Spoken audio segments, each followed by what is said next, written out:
Okay. So you must have been at River Park. Yeah, it was a River Park. They had light.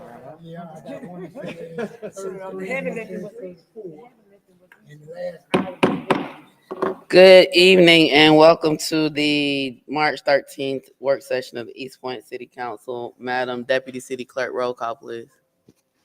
Councilmember Shropshire, Councilmember Robinson, Councilmember Renee, Councilmember Bailey, Councilmember Cummings, Councilmember Cook, Councilmember Butler, and Councilmember Gordon is absent. Madam Mayor, you have a quorum. All right, thank you so much. So we are gonna go through the agenda and see what items can be placed on consent or if they're moving from the agenda. I know we are waiting for some people to come for our presentation. And so Councilmember Robertson, if when we get through this, they're not here, we'll just take an item and then we'll fit them back in. All right, so update on policing. Mr. King, I notice our chief isn't here tonight. We have someone. Well, I guess we do have someone here who can do that. Chief, Okay. Chief was going to do it. Were you prepared to go? Oh, we're good. Now I'm just going through the agenda right now. Oh, So okay, okay. that's fine. Thank you. Councilmember Gordon, numbers 3 and 4.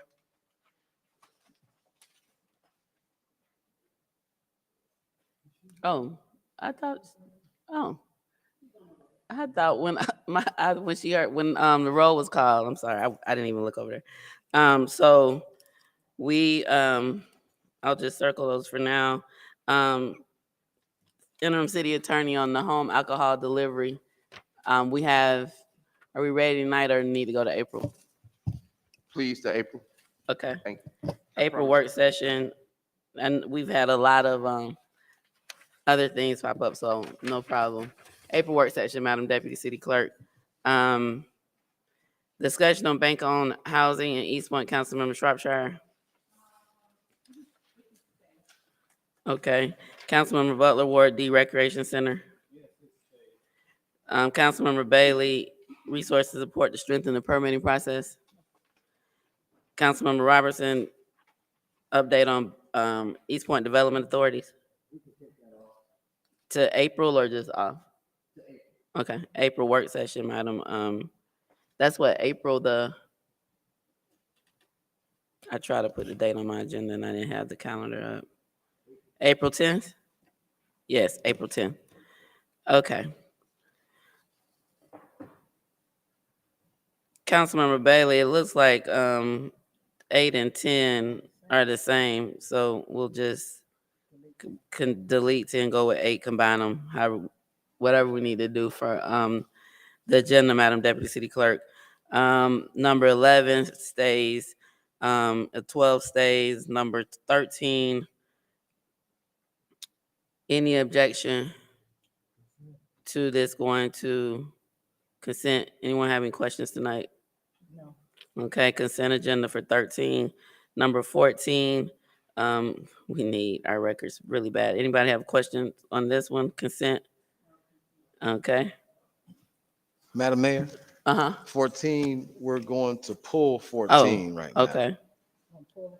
Yeah, we're going to pull 14. Is that going on the April 3rd agenda or April, April work session? We're on April work session. April work session. Okay, April work session, Madam Deputy City Clerk. 15 I'll need to discuss. And 16, we'll discuss briefly. New agenda items. We have court services, so that's a discussion. Number 18, 4-year contract with Fusus. This is for police and increasing surveillance. Any objection to this going on consent? All right. Number 19, 3 bucket trucks for a total purchase of $583,000 from Power. Any questions? Consent. 20, East Point Power, more trucks. Any questions? Consent. Number 21. Madam Mayor, Uh-huh. we're going to push that one to April too. 21. 21. Okay, April work session for 21. April 10th. Number 22. Councilmember Cook always has a question on this one. I got my question answered earlier today. Oh, really? So we can go to consent? Consent. All right. Anybody else have any questions on 22? All right, 23. Water and sewer. Any questions around this item? Consent. All right, number 24. Water main break repairs. Any questions? Consent. Number 25 is piggybacking off of a state contract. Any questions on this one? It's for sewer, water and sewer lines in Ward A and B. All right, consent. Number 26, water and sewer lines in Ward C and D. Which was that, the water line? 25 is in A and B, and 26 is in C and D. So if they could just touch on 25, because I know it was brought up at the neighborhood meeting about the signage and what they're gonna do. So Oh, just to have them give us an update around the most. Yeah, that way people will know what they're getting ready to do when they see the signs that they're getting ready to do the infrastructure for the water line. Okay, so we can, and so probably 25 and 26 can, do we want to have a discussion tonight? But they probably should go on the agenda for Monday as well. Yeah, it's so they can just, share. just a brief discussion to let them know what they're gonna be doing. So we can put 25 and 26 on the agenda for Monday. Yes. What'd you say, Councilman Butler? Okay. All right, so agenda 25 and 26. 27, piggybacking off of the Cab County for water, sewer, locate and repair sewer lines. Do we want the presentation on this one as well? Agenda, consent, or discussion? Actually, that's the most. So you might want to just let people know that this is what their pennies are doing. Okay. I think yeah, all three of these are most. Yeah. Okay, so we'll agenda, you can explain that Monday. 28, water main replacement area of Harrison Road, Rugby, and Lee Street. Any questions? Consent. 29. Madam Wait. Mayor, Yes, 29, Mr. King. we're gonna push that to April as well. April Okay, work session. 29 is April work session, April 10. 30, T-Splice L Circle realignment. I know we want to see that one moving. Any questions on this? All right, consent. What'd you say, Councilman Butler? Put on the agenda. All right, 30 is agenda. You say agenda for Monday? Yeah, Monday's agenda. Monday, okay. Yeah. 31, temporary permanent staffing for finance department. Not to exceed, that's funding not to exceed departmental operating budget. That's a lot of money. Do we want to put a more defined limit on it? I mean, we're not outsourcing everybody, right? It says funding source not to exceed departmental operating budget. For that I get it, but the finance department, I mean, I don't know the numbers right off my head, but that's a substantial department. So, I mean, I don't have a problem with going to consent. I think we just need to put some parameters in this because that budget could be a couple $1 million. We can do that. No, they're piggybacking off of a state contract for temporary and permanent staffing needs on an as-needed basis. Yes. But we're not gonna allow them to outsource the whole department. No, that's not. That's So when it says not to exceed departmental operating budget, that potentially could be outsourcing the whole department. So right, Madam Mayor. That wasn't the intent. It was actually a number that we could put to that. So I would just reason to guess. I would say no more than 100,000 at the most. Because they're only just looking at on an as-needed basis. So that really was just. So it should be not to exceed $100,000. I can live with that, and he can too. Does anybody have an objection to that on an as-needed basis, and then not to exceed $100,000 being in that agenda item And if that's the case, does anybody have any objection? You want it on consent or agenda? Okay, Madam Deputy City Clerk, if you can just make sure it indicates not to exceed 100,000. Number 32, housing needs assessment. This is much needed. Staff probably wants to do a presentation, if not tonight, on Monday. I think this is important to have that discussion. Mr. King? You know, Madam Mayor, it is exciting to see it move forward. Angela Blatch, our senior planner, is here to discuss it. But yes, you could have it on the agenda for Monday, and she could do that on Monday as well, whichever. Because that impacts Pleasures of both. Center Park, River Park, and East Washington. Okay, so we'll put 32 on the agenda. Is that for Monday agenda? For Monday agenda. Yep, for March 20th. No, as an agenda item, and they'll just present during the discussion. And then council will make a decision on whether approve it or not. Number 33, illegal dumping ordinance, Councilmember Butler. April work session. All right, 410. And 34, Councilmember Gordon, raising the city's minimum wage. Actually, that should actually read update on compression study. And we can yield to the city manager to provide us with an update on that. So we can keep it on. All right, so it's printed as on minimum wage. So, and then Councilmember Gordon, items, where were they? 3 and 4. 3 is transparency on city expenditures. 4, discussion of possible action on a policy regarding usage and rental of city council chambers. You want these discussed tonight or? Yes. Okay. All right, Madam Deputy City Clerk. I have item number 5 on April work session. Items 8 and 10 are really combined. Item 9 is April work session. Item 13 is consent. Item 14, April work session. Then consent agenda for 18, 19, 20, 21, April 10th work session. 22, 23, 24, consent. 25, 26, 27, March 20th agenda. 28, consent. April 10th work session for 29. Agenda for 30. Consent agenda for 31. Agenda for 32. April work session for 33. All right, you got all of that? Okay.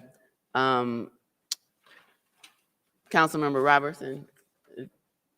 Okay, so we will move to our update on policing. Mr. King. Thank you, Madam Mayor. Chief Sean Buchanan is here to give us an update on policing.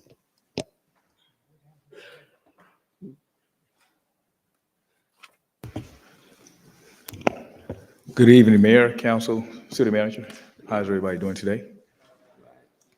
Good. I'm gonna be quick, but I want to kind of update you on a couple of things that happened in the city that was on the news.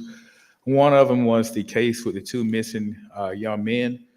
That case is not an East Point case. It's a multi-jurisdictional case. The people basically just came here to meet and they left the city. We're working with the GBI and other agencies, but we're not the primary agency on that case or the primary city. Kind of want to update everybody on that as well. In terms of our police operations, we should be full by July 1st at the latest. We're very close to being full right now. We've started a couple more details. We're placing some more people in traffic to kind of address some of these complaints. If you notice on Main Street, you see officers now on foot, and you've seen them? Okay, great. So we are able to do those details to make the city safer, and that's our goal and continue to be our goal. We're working on different things with code enforcement to make sure things are being complied, and so we're doing very well.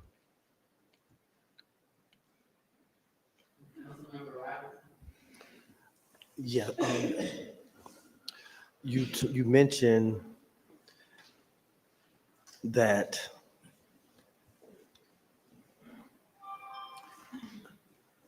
the first item that you talked about in reference to the East Points, that's not an East Point case, the 2 missing men. Yes. All the documentation I'm seeing says call East Point Police. Is there another number to call, or is that the right number to call? So actually, the Georgia Bureau of Investigation is the lead agency, and somehow some miscommunication came about, and that's why you saw us on the news. But we corrected that and gave people the correct information. But that's how we got involved. It's just some bad information. But we did explain that to the news media, and we're working with them. So if they call us, we're just giving the information to them and working with them. But we're not the Okay, agency working the And case. before the meetings, or if you have access to that number, it'd be great just so we can just publicly get. Okay, they can still call us, Oh, okay. but we're going to refer them to the GBI. Matter of fact, Lieutenant Bullock is here, and he's actually working the case from my side to assist these other agencies. So that's what he's doing. So that's not if they call us, we're going to give them the right sources, the right resources. So even though we're not the primary agency and it didn't happen in our city, we have agreed to work with them because just our size of our city and things of that nature and the resources we have. Okay, thank you. I yield, Madam Mayor. All right, Councilmember Cook. Thank you, Madam Mayor. Chief, only because my spouse asked me what was going on. Was there anything of significance this afternoon around Norman Berry, Cleveland, that area? No, just some traffic stops and things of that nature. Nothing of significance, though. Nothing of significance. I will tell her you had things under control. Thank you. All right, thank you so much, Chief. I don't see any other lights. Thanks for the update. Thanks for all you're doing and your leadership to ensure that safety remains our top priority. And thanks for updating us on those high-profile issues that And we've thank you seen for sending recently. that to consent for FUSIS. You know, we've been talking about it, so we'll get started. So I appreciate that as well. Yeah, you bring up a good point. Fuchsia's is is it Fuchsia's? It's FUSIS, yes. Fuchsia's is the cameras Correct. throughout the city.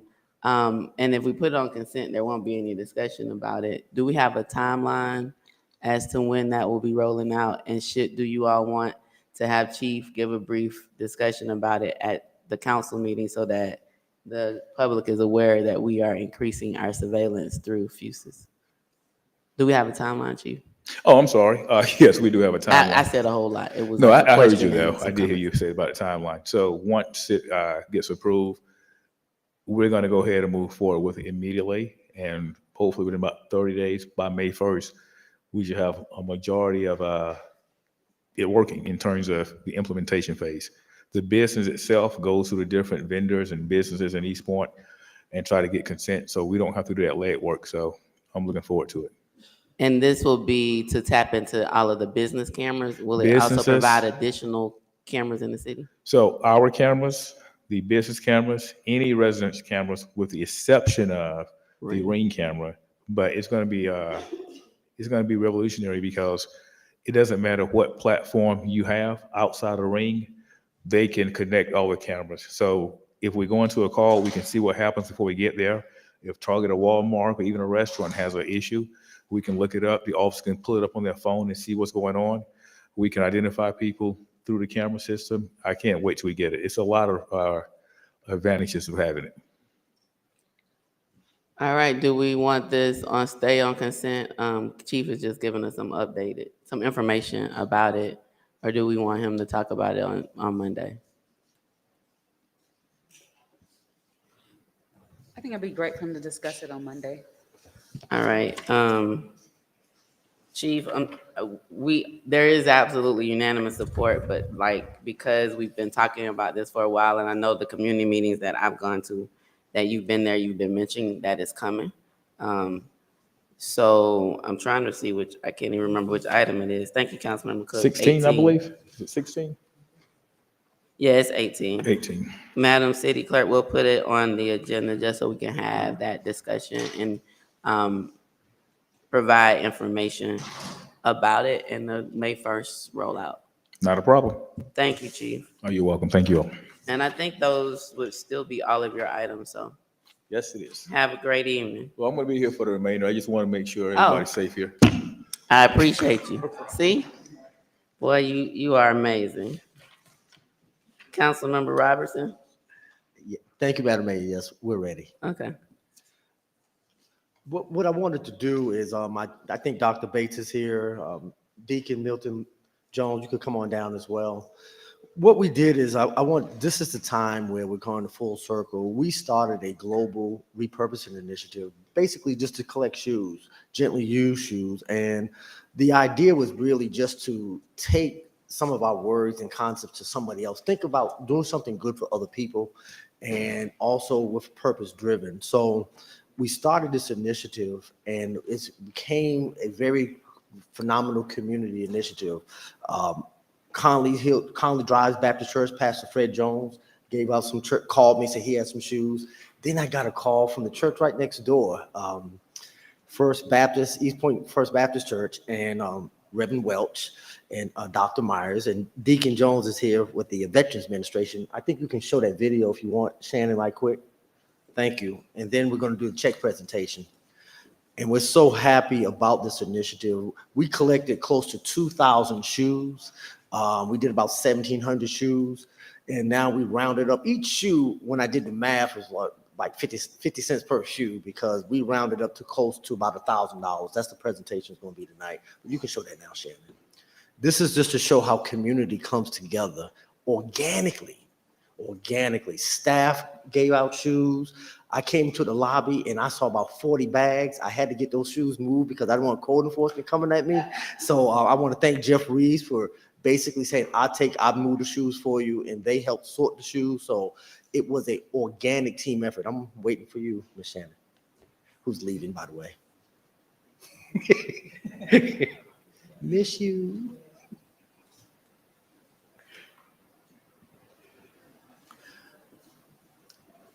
And this church is a phenomenal. Oh, there we go. East Point, who got shoes? We got shoes. Guess what? This thing is taking off big time today. Is it possible to we're turn it at up? First Baptist Church.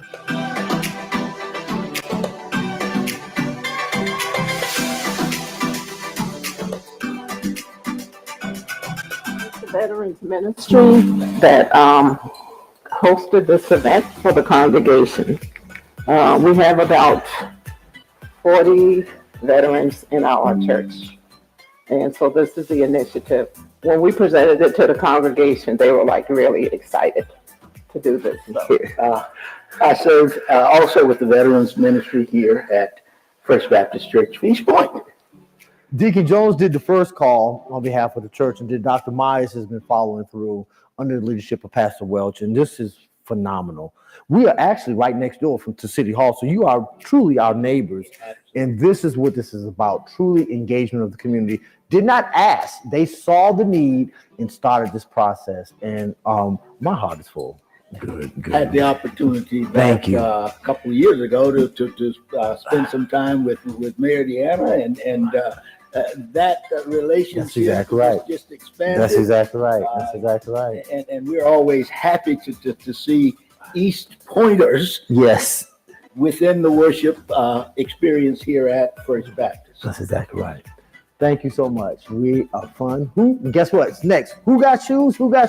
If you have shoes, still bring your shoes to City Hall during working hours or any East Point fire station. We have shoes and we want more shoes. Thank you so much. Again, that's a true sense of community. Thank you so much, Shannon, for putting that together and your team. Before we collectively do the check presentation, I wanted to give a little background on Conley Hills Elementary School, which is in Ward A. It came to my attention, I think about a year or two ago, when I think the school was about to be moved, and there was some issues in there. I went to the school. I said, "Well, let's get the PTA. What's their voice?"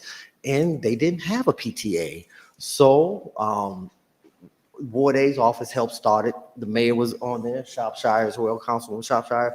We helped start the PTA at Conley. So we have a vested interest in Conley. We went back and donated about 200 turkeys to Conley. The first day of school, I'm there every first day of school. This year, another call came from Black Art in America, Brother Najee. He came up there again, out of the way, and donated, what, $1,500? Is that correct, Dr. Bates?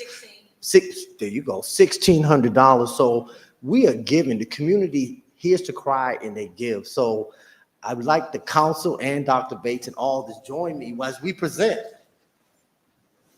the check for $1,000.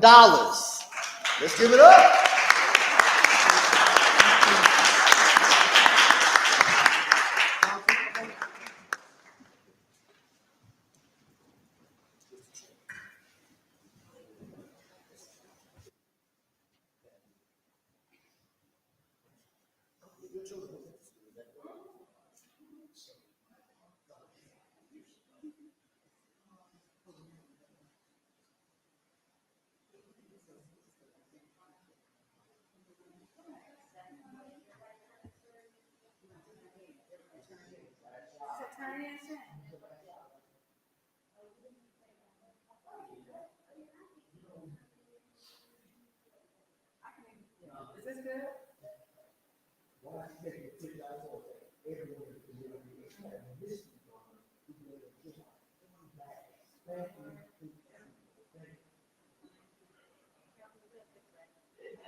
Press your mic right there. Put the mic on the base, that button. Yep, there you go. Thank you. I want to thank you all. I'm Dr. Basin. This is my assistant principal, Ms. Smith. I want to thank you all on behalf of Conley Hills. We are working to build a better Conley Hills, and our councilman has been here with us all the way on behalf of you all. We want to thank you all for your support. We need it, and we want it, and we welcome you in.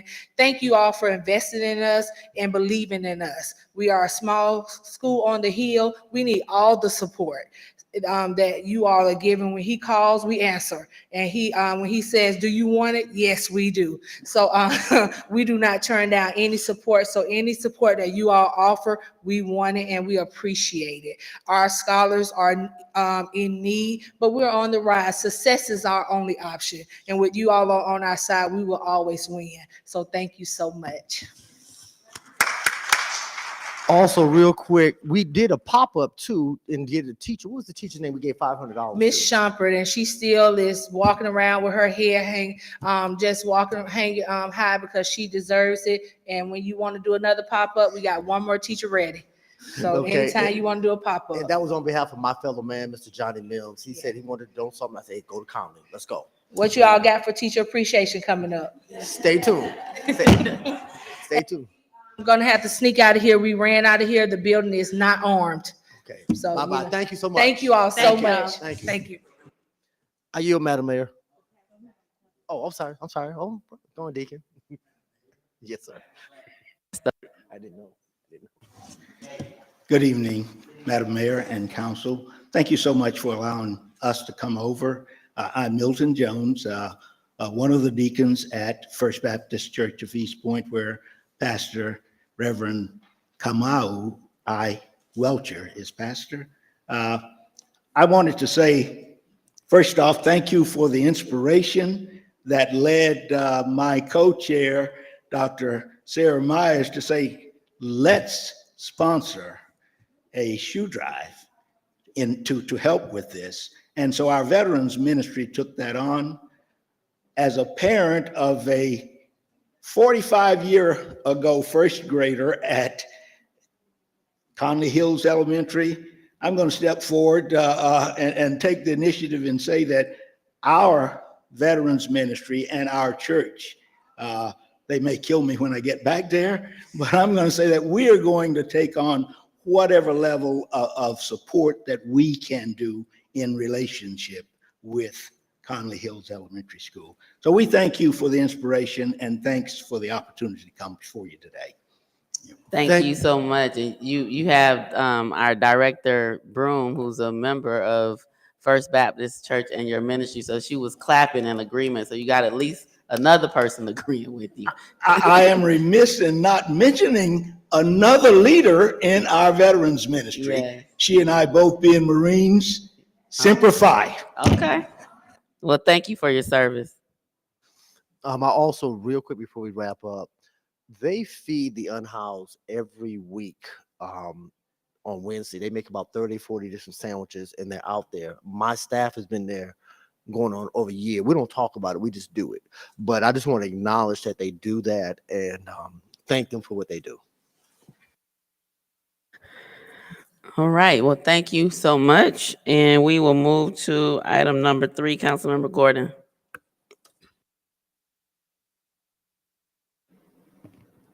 Thank you, Madam Mayor. This is an item that is recurring. We've been putting it off for quite some time, but I would like to yield to the city manager for an update. Thank you, Councilmember Gordon. I'm going to have our IT Director, Maurice Price, who will come forward and give a little overview on this particular item. Thank you, Maurice. Good evening, Madam Mayor and Council, City Manager.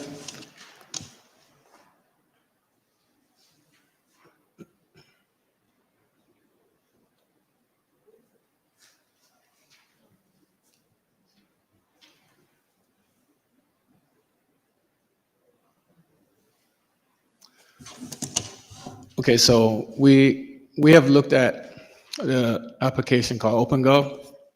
Many of you are familiar with OpenGov. So what we did was, OpenGov basically does everything for us to look at our capital budgeting and report different departments and what they have in the financials. And so we work with them, and they gave us a quote for $53,675. And that is the beginning for the application. And then $22,000 to basically bring it in-house. So for the first year, it will cost us about $76,000 to bring it in-house. And then we looked at it, and to make this work, for us to have the data, the information, we would need somebody to really be on staff to look at the information and input the data on a consistency base. So, it would take this person about $70,000 to do this, a year to do it. So it would be about $123,000 to maintain keeping the data and information, the transparency of the data. So we definitely need somebody to look at this and see what it would take to keep going and keep the information, because the information is not going to be relevant if we just did it one time. Currently, my staff, some of you may not know, we lost 2 people on my staff, so I'm trying to keep the IT team going, and I did not budget for this particular, issue or this question. Let's see here. So, anybody have any question on it? So basically, we definitely need somebody because it's a waste of time to just put an application out there and not have somebody that can steer it and manage it, because the data will be irrelevant. Data can get stale. So, and we can get data from anywhere, but we need somebody that's going to stay consistently on top of it.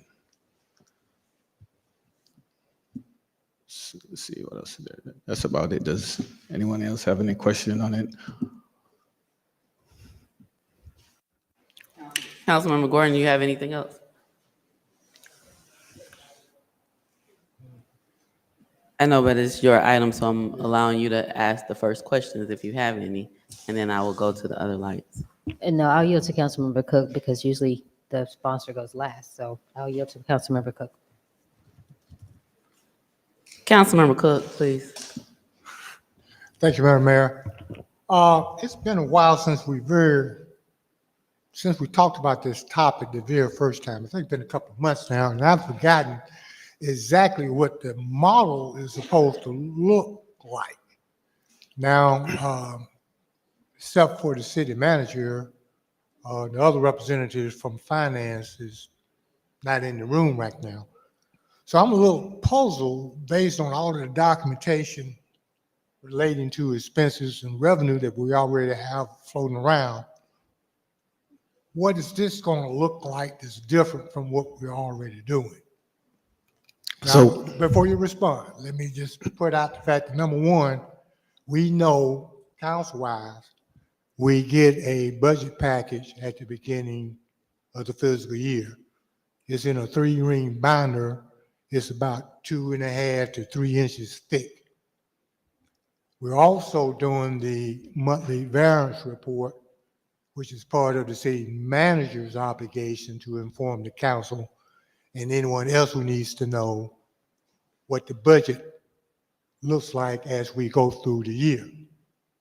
We also have discussion on any particular already approved budget item before we actually extend the expenses during work sessions and council meetings. So I'm not sure I really understand what this package is supposed to do as it relates to transparency of revenue and expenses. And since you don't have a model of what this package is going to look like, unless that's the next slide, does anyone know exactly what the final version is supposed to look like to show that we're not being redundant? So it's basically having the information we have online consistently from year after year. So it's another place to show that the information, if there's more items that we want to put, like you want to show how much money did we save having a new truck emissions, we can put that information out there. So it just allows us to leverage business analytics, information, to keep putting the information that we want to put out there that shows savings or show information related to finances. We'll be able to have that platform to show that information in one place. Okay, that I can understand, because I'm thinking of two items right now I would like to see put out there and explain so that social media will quiet down. The other thing that's somewhat puzzling is who drives this model. Will it be driven by the city manager at his discretion? Finance director at their discretion? Council members? Who controls what's going to be on this presentation and when? I'm asking the question rhetorically because you probably don't know any more than I do about it right now. But I'm thinking maybe the city manager could help. This was the initial overview. I know when we last had this on there a couple of months ago, I guess, Maurice. He did a little deeper dive and then came up with a feasibility analysis, look at the costs, what have it. So that's pretty much where he is right now. We haven't gotten farther than that, Maurice, in terms of discussing that, but they would obviously have to make that decision coming through me. Right. And seeing how the best practices for using it. But up to this point, the only thing we've done is I've asked Maurice to go and give us an overview of what that cost would be, staffing, things of that nature, platform, all that goes with that. And so the next step would be we'd have to see how that'll be implemented in terms of where the oversight would come. We hadn't gotten to that discussion as of yet. No, we haven't. But, different cities use it, Roswell, there's different cities that use that platform to show. It's just basically another place to, whatever you want to show, Councilmember Cook, we can show that information. If you wanted to see how many trees are affected in East Point, we could show that information. It's a business intelligent platform from the ground up designed for government. Well, let's be clear. I'm not against it. I just like to know what it looks like compared to all of the stuff I'm already looking at. And maybe because of what I have to do, I'm the exception, except for the other committee members. But I don't know what I'm getting for $123,000. I don't know what it's really supposed to do. Not your fault, but I just don't. I'm a little lost here. I could pull it up here. Now, if I'm the only one confused, let's not waste any time on it. Let's just keep moving ahead. But if others would like to have the same question I'm in not clear mind. what OpenGov is either in the city budget, and all information is available and there's transparency. So I'm trying to figure out, like you, Councilmember Cook, what this adds to from a transparency perspective. And my question is going to be, how far back are we going? You said the question is how far back? You can go ahead with this part. I'm saying Okay. when it gets to me, that's going to be my question. Okay, so OpenGov, as you can see, it does strategic budgeting and planning. It can help you to put together your planning and your budget book. It has an online permitting piece. We're not getting that piece. We wouldn't get that piece. It has an asset management piece. It has an automated procurement. And this piece is where we're focusing on right here, which is the transparency for citizen engagement. And basically, this is the dashboard, what it would look like, piece of it. So it would give you an idea of what, is out there, the information that you want to see. So this is a sample, and it's very customizable. It's built on an open architecture. So however we want the information to look, we can shape that information. And again, we need somebody though to do that. I know a business, analytical person that can input that data and shape it.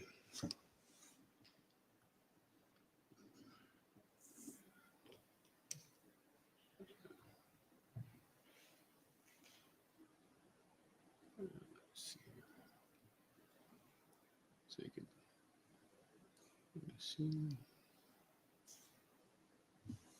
Again, this is another piece of what the information would look like. Shows you the expense. It shows you the physical years and how much you spent. And it can break it down for each department, or it can break it down per project, depending on what you need. So whatever we want to see is what they would give us. So it's very open, customizable. It was built from the ground up for government, so they understand what we need. But we have to have somebody that can manage this on a day-to-day basis, or the data it's just going to be stale. It won't be relevant. And that's sort of what my point was. The other thing I found a little interesting here is it's obvious to me the input for this reporting format will probably have to be the finance division. And it's going to be an additional task to the things that they're already doing internally that's not necessarily put out there for the general members of the public to see. But a lot of these reports do exist on a smaller scale as we discuss issues with during the finance budget committee. And I just want to make sure that we're just not spending a lot of money on something that, number one, will not be used. But I can already envision right now some situations where we can use it. So your responsibility is to technically design it, and then someone else is going to figure out how we're going to use the format. I am looking at the city manager. Okay, Yeah. Thank you. And so definitely, just to keep in mind, we definitely have to have somebody on staff that can manage the data, because it just would be wasting money if we don't just buy a product. It's $53,000 after we onboard it, which you saw the $22,000 per year for the software, and then to get anybody, in IT, it's part of my problem is to keep people to stay. Everybody's always poaching IT folks, so it's gonna, you need about $70,000 just to make sure that somebody that can do this will stay long enough to make it, worthwhile. We don't want to keep revolving door. Councilmember comments? Thank you, Madam Mayor. So I think you answered one of the questions. The 70,000, that's what you guys are proposing as a salary for someone to actually maintain all this information. Yes. Okay, and the next question is, I know you said you can build it out however you want. So if they wanted to, let's just say information with regards to public safety, for police and fire, that information, we can upload that information in there as well? Or is this more so financial stuff? So I'm saying if you wanted to, like a number of armed rob, like car thefts, break-ins, can you put that information in there as well? You can. Anything So it's you just want. basically however you want this program built out, you can do that. Yeah. And this is also something that just anyone in the public, if they just wanted to pull up something they could see, it's for their Yes, viewing as for well? for Okay. transparency. Yes. So those were the questions. 70,000. And you think that's a pretty competitive salary, that 70,000 to keep? Yeah, Because it's just a data. Yeah, it would be, competitive. Okay. Yes. All right. Thank you. I yield. Councilmember Gordon? Thank you for the presentation. I know you've been working on this for a while. Yeah. As you stated, I think when we asked the city manager to take a look at this, you mentioned, Mr. King, that Roswell, and I know the city of South Fulton has OpenGov, and I saw it first in my hometown website, city of Tuscaloosa, and asked some questions there, because the thing is, and I know city of South Fulton prides themselves on the transparency for residents. It's not so much about having transparency for us, because we don't currently have on our website I want to say close to real-time information, as you stated, it would be, constant contact with making sure that this information is fresh and not static information. So, in keeping with one of our ordinances that does state that we should make accessible, and it was written a long time ago, but it said on billboards, our bulletin board rather, financial statements, because it's a matter of transparency. So this is just a platform, or one of probably many platforms to reach that goal.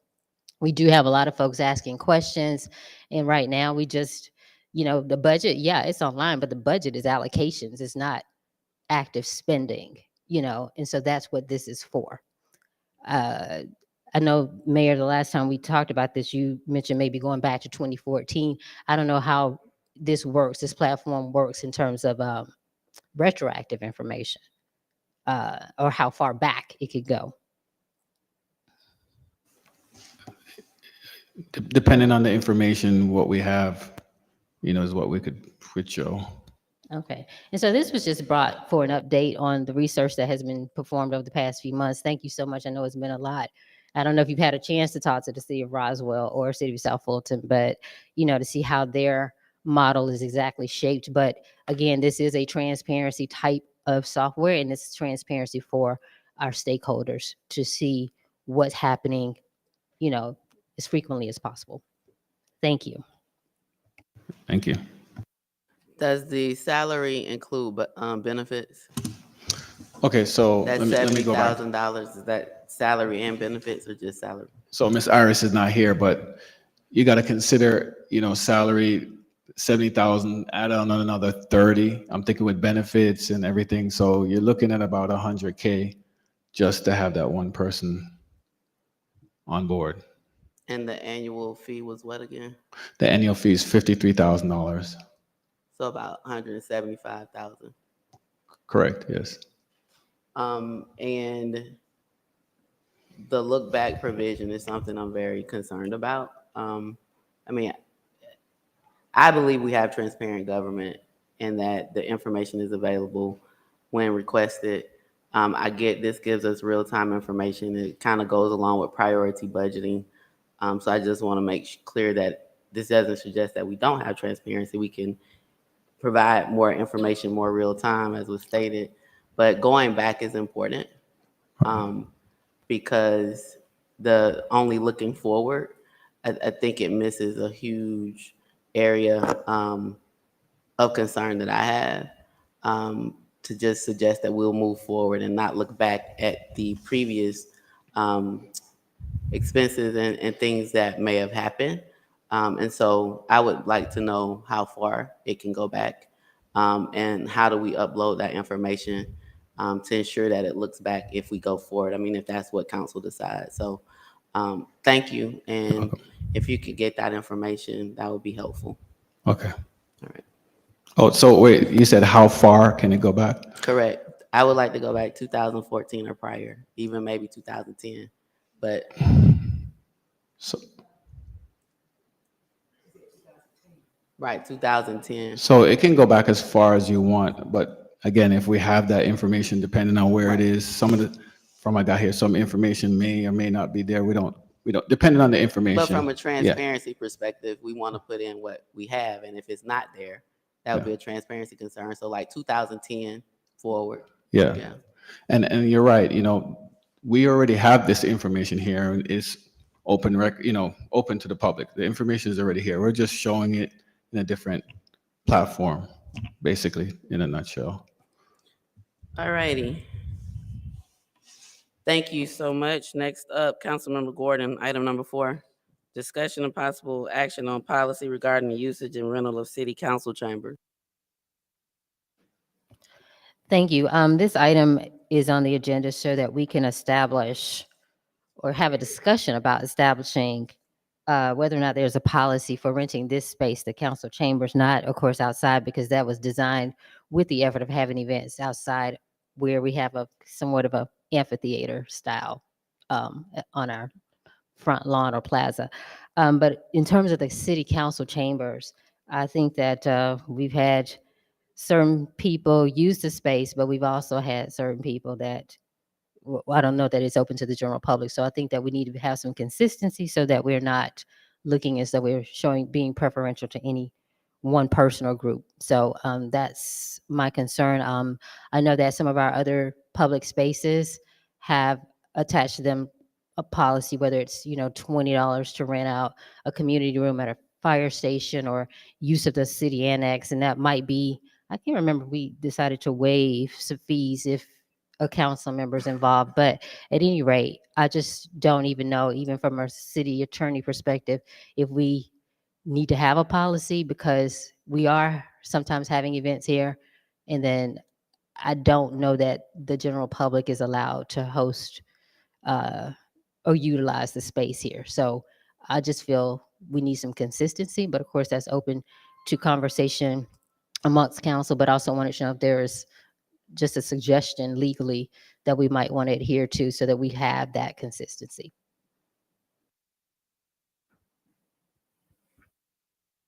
See any lights, and interim city attorney, Councilman Gordon mentioned your title, so I'll go to you or to Mr. King.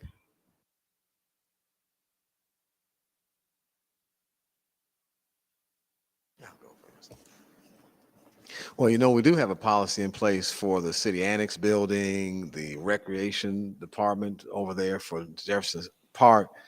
Staff obviously has to be on hand to provide for oversight on any building we open up to the public. Fire stations, which we just opened up. So, that's something that should you want to expand that to include the city council chambers, then I would have to look and see how that would be pivoting to allow for the same oversight, obviously. I think that the way we have it now, if it's an organization that's connected to the city in some form or fashion, comes before you for a vote, that could be something that if you choose, you want to expand that net, you could. The council chambers, it is an area where you hold your meetings regularly. How you'd want to limit the use of it for that open type of use is up to something we can talk about. But right now, that's pretty much how we've handled it. I think it's been that way for some time. I guess since we opened it 3 years ago. It's been 3 years, actually 3 years. It'll be 4 years in May. And so that would be something that I would have to provide staffing to do the same for this building as I would for the others, as well as providing for police support. And also, I think our city clerk does the oversight in terms of providing for the scheduling and things of that nature. So the way, is that correct? I'm pretty sure. Yes, that's correct. Okay. So I'll probably do the same for this, should that be your desire. But that's pretty much how we operate now. As far as the legalities, I guess we could talk to my interim city attorney, but from the management standpoint, that's what had to happen.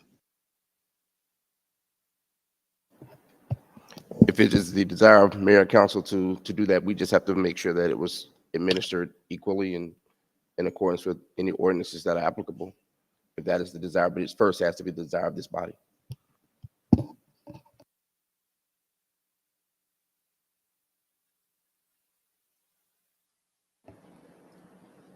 Okay, thank you. So I'll bring it back with more of an outline for discussion once I've had a chance to sit down and consider it more deeply. So thank you.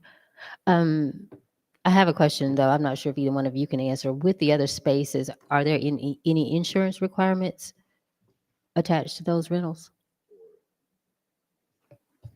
For renting, I don't believe so. If you're filming, then that kind of evokes something different. So yes, that would be the requirement. And I believe if you're using parks and recreations, depending on what you're using, what facility you're using and how you're using it, it may come with a requirement for insurance in some instances. My other concern is, would there be a legal issue if we put parameters, if this space is utilized for public rental or usage? Can we place parameters around what it could be used for? I know that there are some concerns about the nature in which, someone may want to utilize the space. Is that going to lend us any issue if we do that? Can you be a little more specific? Okay. If someone wants to use this space for a baby shower versus, who was here last? I think the Alliance might have had a meeting here, for their group. Something that won't cause an issue in any shape or any way, shape or form, because I can't imagine we would want people to have parties in here or any type of event that would be, controversial. And is your question, should we or should we not do that? Do you think we should place, if we all agree that this space can be utilized for the general public, tax stakeholders, can we place parameters around what the space can be used for? Like, for example, I think if you do something that's kind of holistic, like non-discriminatory purposes of some sort, then you don't run afoul of breaching or encroaching upon somebody's rights or something of the sort, if that's where you're leaning. Or if you're talking about categorization, such as no baby showers, but only bar mitzvahs, I think you might run into issues there. okay, and leaving it open as it is, do we run risk of still having some legal issue when, people or organizations want to use this space and they cannot because, we don't have a policy, but by the vote of council, sometimes we can. I think that's real broad, right? So I don't know how to answer that without saying that we are always open to potential litigation. I'd be happy to, maybe I just need to talk with you one-on-one to find out what it is that you're seeking to get to, and I'm happy to Okay, we can speak offline. That's fine. That's all. Councilmember Cook. Thank you, Madam Mayor. As we're thinking and trying to figure out exactly what's going to make sense and what doesn't, I'm thinking in terms right now, let's just say we had the auditorium already refurbished and ready for business. I immediately see that we would have a different decorum for public use of the auditorium versus public use of the city hall or council chambers. I can see them being in two different ballparks, and make the third one maybe the way we're currently using the city annex may or may not change, kind of thing. So I don't want us to get trapped into making hardcore decisions based on current limited resources. Whatever I might vote tonight, I may want to vote something completely different once we have finished next door. And since we haven't really started like we should, I'm more reluctant not to want to make a decision at all other than what we're currently doing. But that doesn't help the situation. The other problem I see is I'm not sure we really understand what a clear, fair, and appropriate criteria should be for renting out any government space, regardless of what it is. Throw Jefferson Park, throw the gym on that same list, kind of a thing. How do we determine what's appropriate for that facility and what's not? And I don't think it can be just as simple as who's asking to use it. I think the purpose of it, or I don't know, I'm running around in circles here right now. But come to the city hall, it's almost a case of, unless the council itself has approved the function as a group, that we will allow this group to participate in here because we're supporting this group's activity. That puts things in my mind in a different ball game than having my neighbor up the street wanting to know if he can rent out this room for his family reunion. If I'm making myself clear, I think the criteria is going to dance right along with who's asking to use it. Thank you.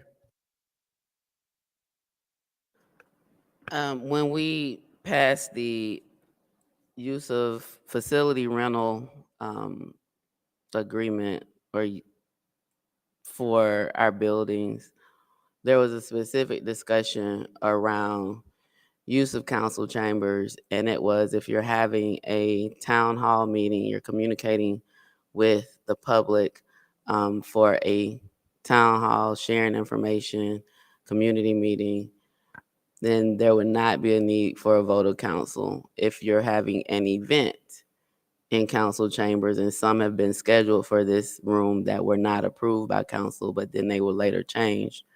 You're having an event in this space for events that has to be approved by council. And so, Madam Deputy City Clerk, it may be helpful to look at the verbatim minutes from when that was discussed. We had a we had a different city manager at the time. It was during the time that Mr. Gardner was here. But I remember this council having, bless you, discussions about that specifically. And that if you're having a community meeting, information meeting town hall, you don't have to get council approval because that's community sharing information. But if you're having an event in these chambers, then you would need council approval. And so, again, maybe verbatim minutes from those previous discussions would be helpful as well. I don't see any other lights, so we'll move on to item number 6. Councilmember Shropshire. Council discussion and possible action on bank-owned housing in the city of East Point. Thank you. Thank you. I'll look to the interim city attorney to see if there's any update on what we last discussed in reference to bank-owned houses in the city. Thank you, Councilmember Shropshire. We met actually the 51st Department along with Ms. Elias, excuse me, and actually did some preliminary research on kind of what's happening throughout the nation. This is something that is happening consistently throughout the nation where they're creating communities, rental communities actually, where they're actually having banks that are buying, or not only just banks, but other financial institutions that are just purchasing houses and using them to become rental communities. One of the things that we've done in East Point that is, I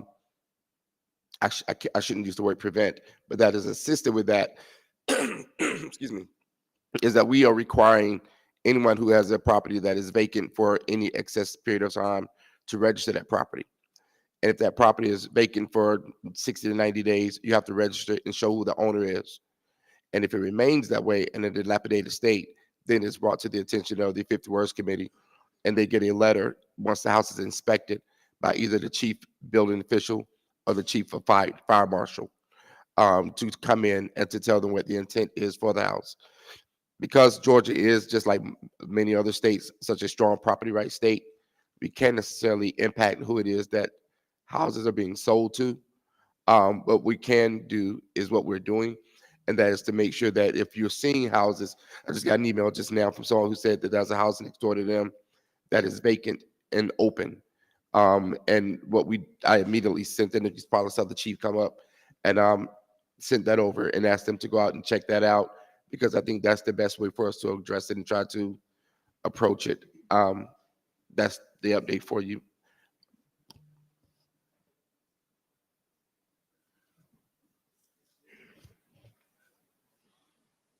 Councilmember Renee.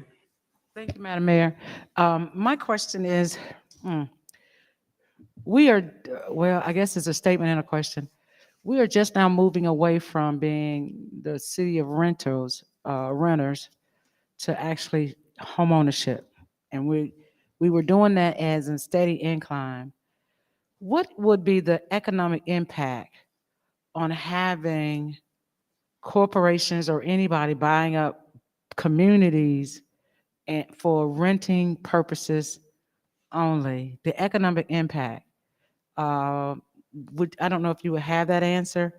Um, Based on what's going on in our communities now with the banks, we had 2, maybe 3 banks that are closed now, big banks that are having problems. And the lending now it is so hard for people to buy houses because of the interest rate and for developers to even build housing right now. Banks are not loaning money because of the way the economy is shifting. Do you have a understanding of the economical impact, or is that something maybe I should research on my own? Um, I don't know that it's been captured in that way. In Detroit, when we visited there, um, they have over 130,000 vacant properties that the city just took and gave to its land bank authority, um, to actually go out and prevent people from coming in, because developers were coming in and buying them in droves to create rental communities. But if you gave them to the land bank authority, they would forgive the tax debt on it, and then go out and seek qualified people to come in as families and purchase those homes.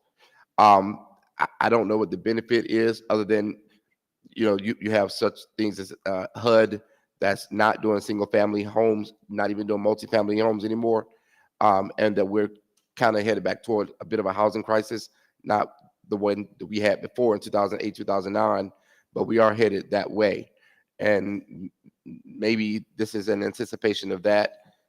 Some would suggest, Communities in Progress is doing workshops on it, but we just keep watching the market. Councilmember Shropshire. Thank, thank you. I kind of like the idea of the land bank purchasing the properties, because at one point we had a conversation about our first responders possibly moving them into the homes with take home cars and everything, which would help the community. So, Mr. City Manager, is that something that we could look into, is partnering with the land bank to purchase some of the vacant houses? Because if a corporation comes in and buy up all the houses, it's not going to be affordable for renters to rent. And I think that's the problem that we have now. Is not affordable for them to rent the house. But what we want to do is try to encourage people to become homeowners in the city, which puts them on the tax roll. The more we have on the tax roll, which ease the burden off of other people. So is that something that we can do, is partnering with the land bank to possibly purchase some of the homes? You know what? I had to talk with my interim city attorney about that, because there's a certain conduit that you have to use to provide for that type of delivery. But it is a program that we do want to do in terms of having our public safety come here. And we did talk about that as one way of incentivizing them to live in the city. So I like to get offline and talk with our city attorney about that. And then also particularly our public safety people, our chiefs, fire chief and police chief, to see if we can come back with something that you all can take a look at, if that's a desire of you to do. Because I did have that something as we can look at to get people to relocate in the area. And we do have something in place for location, but not with the housing component to it. So that's something we could definitely look. Councilmember Butler. Thank you. I just wanted to ask my colleague, when you're speaking about the land bank, you're talking about the urban development authority that was started by the previous city manager. Is that what you're speaking about? No, actually, the land bank that I'm speaking of is through Fulton County. That land bank. So here's what we have. Our previous city manager developed the urban authority to replace the land bank authority, so that we will have our own ability to make those decisions about how we dispose of that property. And he also did that because at the time, Chris Norman was the president of that land bank for Fulton County. It was previously Atlanta's land bank, and they were going through some transitions. So the city of East Point already has a conduit to dispose of those properties. As we all know, that if the city wants to dispose of a property, then it has to go through a sale. If we, by giving it to the urban authority, then we are allowed to do those special projects which we're discussing, i.e. giving benefits to city employees to purchase property in East Point. So we already have a conduit that's already been developed. And I think Councilmember Robertson is the chair of that authority. And so we haven't met, we've only met one time, but that is the conduit in which we're supposed to dispose of any property. Councilmember Cook. Thank you, Madam Mayor. I don't want to have a debate on this, but I don't recall that group ever having a meeting to begin with. But let's move ahead on another issue. Let's make sure we don't confuse a site that has a structure with a site that does not have a structure on it. You're still talking about land, but the way those two items are going to be dealt with in the open market is going to be a little different.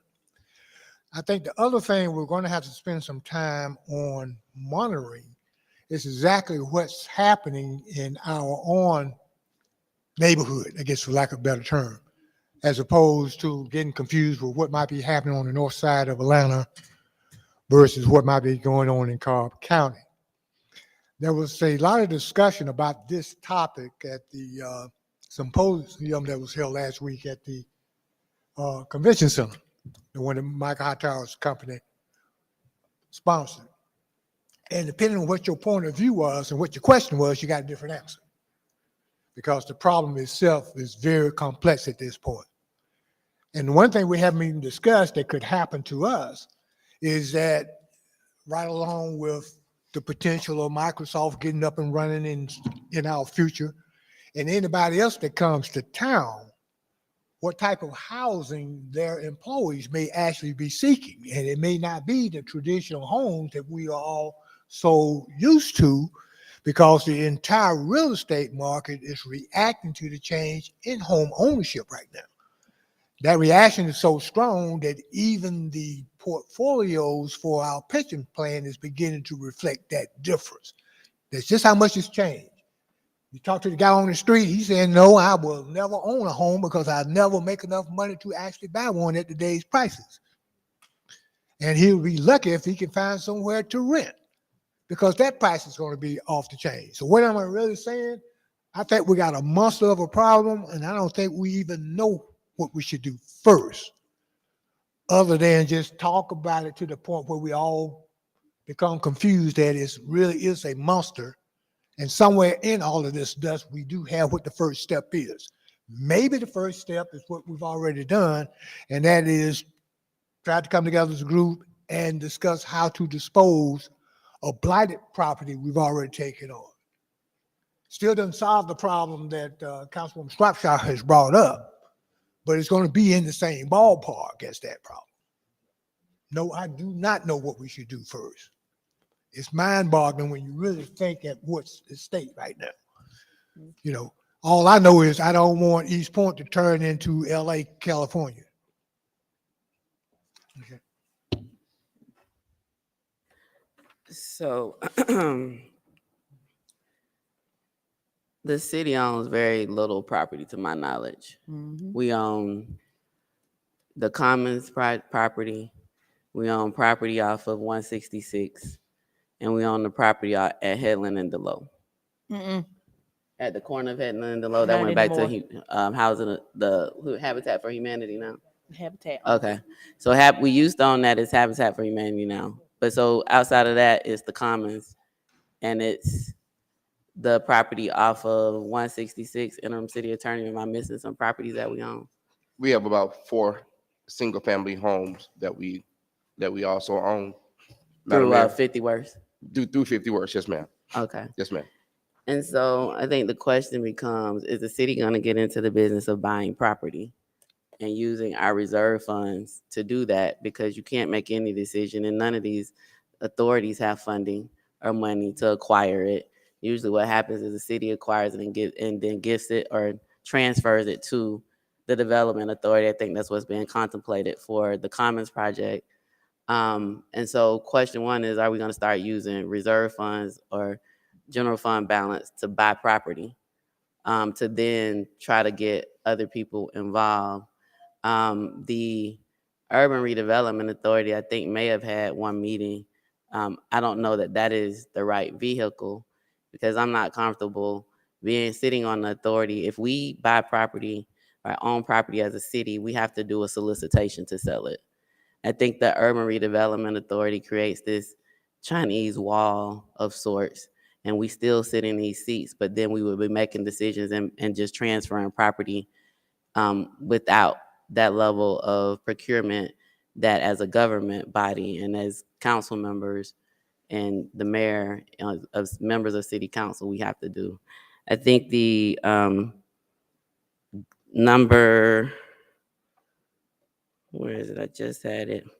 It's an item on the agenda about the housing inventory assessment through the GIG program, um, number 32, to do a housing needs assessment and a market study around the neighborhoods and come up with a redevelopment plan and strategy. I think that's needed, to determine how we might decide to do any of these other things. The land bank is through the county. And there's been talk about that. The previous city manager even had a vacant housing plan or presentation that he shared with us that included a number of different strategies that can be explored. I think, as it relates to the concern about rentals and saturations, Councilmember Elton Alexander from Stockbridge, because they were a city that had to really deal with that and fight it, sent some information suggesting that cities look at putting a cap on the amount of units that can be rental in new single-family home developments, a 10% cap, rental cap on new subdivisions, because there's this movement of building subdivisions, single-family home subdivisions as rentals. He also said that also extends to multifamily, like townhomes and condos, where there would be some ownership interest, or people would be owning the properties within those development and putting a rental cap on that. I think that's something we may need to look at as it relates to the new developments that are happening, whether or not we want to include a rental cap. And Stockbridge is the one city that I know of. I don't know if there's others, that actually passed the ordinance regarding that. I think it was something around Eagles Land. There was some development over there where they were really having to address it from a zoning perspective and an ordinance perspective because of this desire to saturate the market. It is a complex situation. I appreciate us continuing to have discussions around it, and that the interim city attorney is looking into some avenues. But if we're talking about the city or a development or anybody, we're gonna have to decide how we gonna start buying these properties. What funding source are we using to buy them to then turn around and sell them? And is that the way we want to use our funding, um, fund balance or reserves in that way? Or do we want to explore other options, land bank or other things that would allow us to be a participant within the process or within the housing, um, filling the housing needs in the city in a way that doesn't require us buying up property to be able to then sell it to others to develop, or even decide to do public-private partnerships and maintain. I mean, I think that's a real budgetary issue that we need to be thinking about as we think about these strategies. I think we do need to continue to talk about them. I think the work that the Georgia staff is doing through the Georgia Initiative for Community Housing, requesting the housing needs assessment, and creating a revitalization plan, and that's pulled from the consent to be on the agenda on Monday, so that can be shared with council and with the public around what that is going to do. I think we need to be looking holistically. I mean, it's not going to be a silver bullet. I'm not saying there's not places for all of the tools we have, authorities, us as a city, the land bank. I mean, there's a number of different things. I think I saved that presentation that the previous city manager did. It was a number of strategies in there that were shared about things that we could explore. And so, Councilman Robertson, I see your light on now, and then Councilmember Shropshire, your light was on earlier. I don't know if you had anything else, but I'm going to ask you, where do you want this item to go on another agenda? Um, Councilmember Robertson first. Thank you, Madam Mayor. And this is a very good topic for all council members to basically roll up our sleeves and really work together on this. We have an opportunity actually to create a model for cities of our size, because it is happening. There are tons of best practices out there for us to do some research on and continue to try to implement them. In reference to the East Point Urban Redevelopment Authority, I've been in conversations with the deputy city manager and the deputy clerk, because we're going to put it back on the agenda, I think in June, to try to start having meetings and see where we can move forward with that.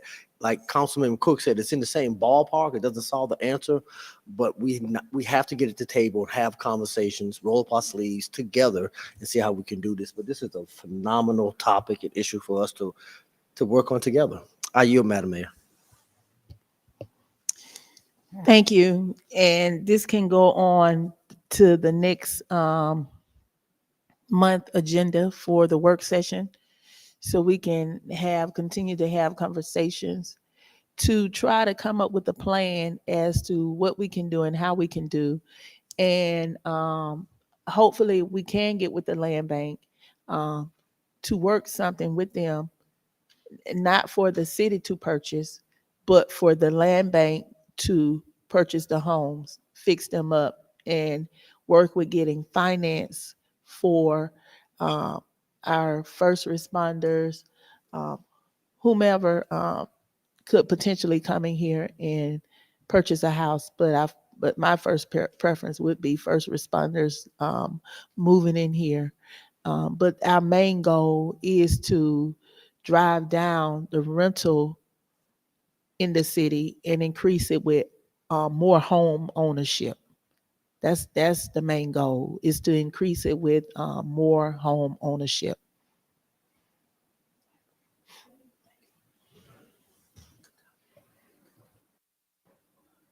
Councilmember Renee. Yes. So the economic wealth is always in the home ownership. So we know that.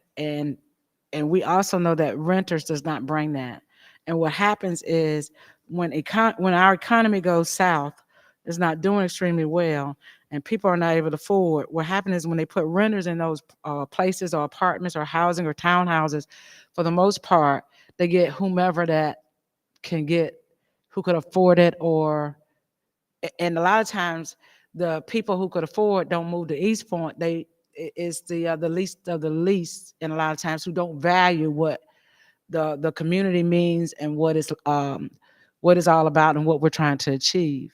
And I'm hoping I'm saying this politically correct, because we've had a lot of problems with renters here in East Point not valuing the community, and in a lot of ways bringing a lot of harm and to our environment.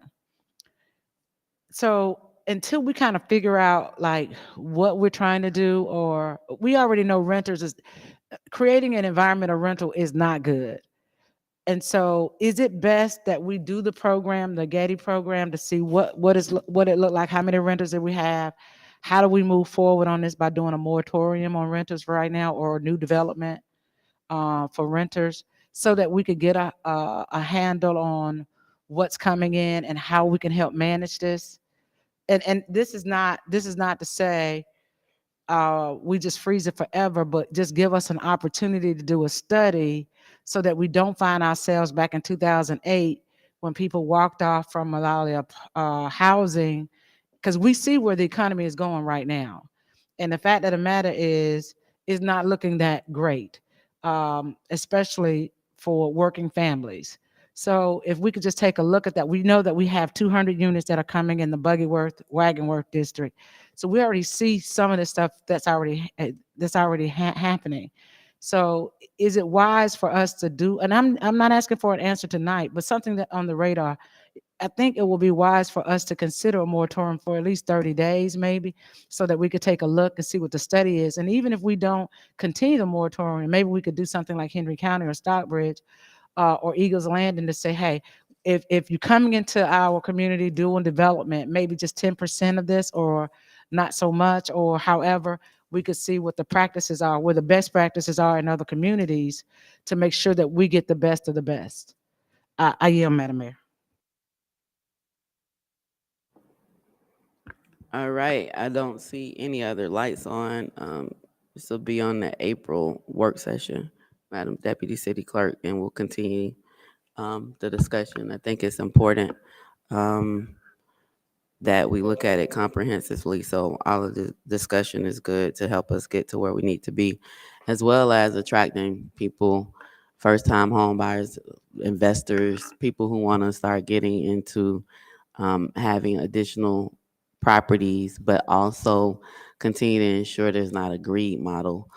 There's one, yes, where there is a reasonable profit, but there are people who are getting into investing and want to, have additional homes to be able to either even renovate and sell, right, to ensure that there's affordable. I think we also need to include the East Point Housing Authority nonprofit that they established, because their desire is to actually start looking at renovating homes or purchasing homes over in the area where the GIG study is, East Washington, River Park, and the areas around that. And I think there's a level of collaborating that we can do to ensure that we continue to have housing in the city that everyone can afford, regardless of income level, and transition people to home ownership from renting. I mean, my family, we rented for 5 years before we built a house in the city. And some people choose to rent and don't want the headaches of home ownership, right? And so in a comprehensive housing strategy, there's different types of housing to ensure that people can have the choice that they want, as well as to ensure that there's housing at all income levels. So our East Point Housing Authority is a critical partner in this comprehensive strategy, the housing authority itself, as well as the the nonprofit that they have as well. Next up is Ward D Recreation Center, Councilmember Butler. Thank you, Madam Mayor. Excuse me. We have our esteemed Director of Parks and Recreation, Shaloyd. Shaloyd is Pinkett, right? Pinkett. Yeah, I like the esteem. I'm sorry? I like the esteem. That's right. You are esteemed, man. All right. Good evening, Mayor and Council. I'm here to provide an update on the Recreation Center, which is my favorite topic. The scope of work has been completed. Right, before you start, I just want to make sure the city manager is okay with, or did you have anything to open up before transitioning to Mr. Pinkett? Oh, Madam Mayor, we're fine. We're happy to have Shalor go forward. All right. The scope of work has been completed with my partner, Dewan, and I. We took design cues from around the country. I think we're able to embody all the things that our rec center is needing in the present, and also thinking about the future of recreation. Staying in close contact with the city manager's office as well as our finance department about some different funding sources and options. And last time I spoke, I was hoping to have an update on the grant that we applied for improving neighborhood outcomes. That was a $2 million grant that we applied for. The timeline got pushed back a little bit. I met with Shaquita towards the end of last week. We're hoping to have an announcement on that on or before April 15th. So if you remember, we're going to use those funds for engineering and design work, as well as the community engagement piece that will go along with the project on the rollout. That is what I have at the moment.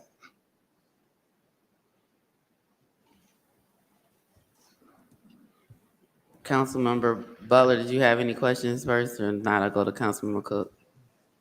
No, ma'am. Thank you. I can wait. I don't have any questions. Councilmember Cook. This is not a Mr. Chairman, I want to use trick question.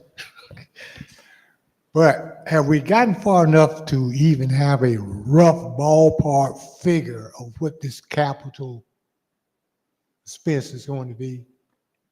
What do we think? It's kind of tough. I'm not gonna hold you to anything. Yeah, I just I'm want to see not what we're sure thinking. what number Fred had, the previous director, was about 4 years ago now. Yeah, I'm well, not it sure was what the just numbers were. conceptualization, but Yeah. what we're looking to do is the architect firm has a cost estimator who's on their team. And then due to the fact that we're in a situation where, supply chain is impacting all developments, what we'd like to have is when they get the architect firm on board, the cost estimator will start pricing out some things once we have the engagement with you all as a body, residents in Ward D, and to talk about what they like to see as part of that use. And then they'll give us a rough cost right down to the nails on the development itself. And so once we have that person on board, they can start giving us a cost based on even what we're considering putting in it as well. So I'm looking forward to that because that cost estimate can give us some idea of what the market will bear, and then also a timeline on supplies and things that go with it. Okay, because of the strong political atmosphere around this one little topic, and it's also a budgeting thing, are we going to consider doing two estimates? One with an indoor pool and one without an indoor pool? Yeah, we actually did have discussion about that literally hours ago. So that is a part of the scope that we will put out to include and not include. Okay, now read between the lines. Now I threw out the term pool for a whole lot of reasons. Okay. Okay. Thank you.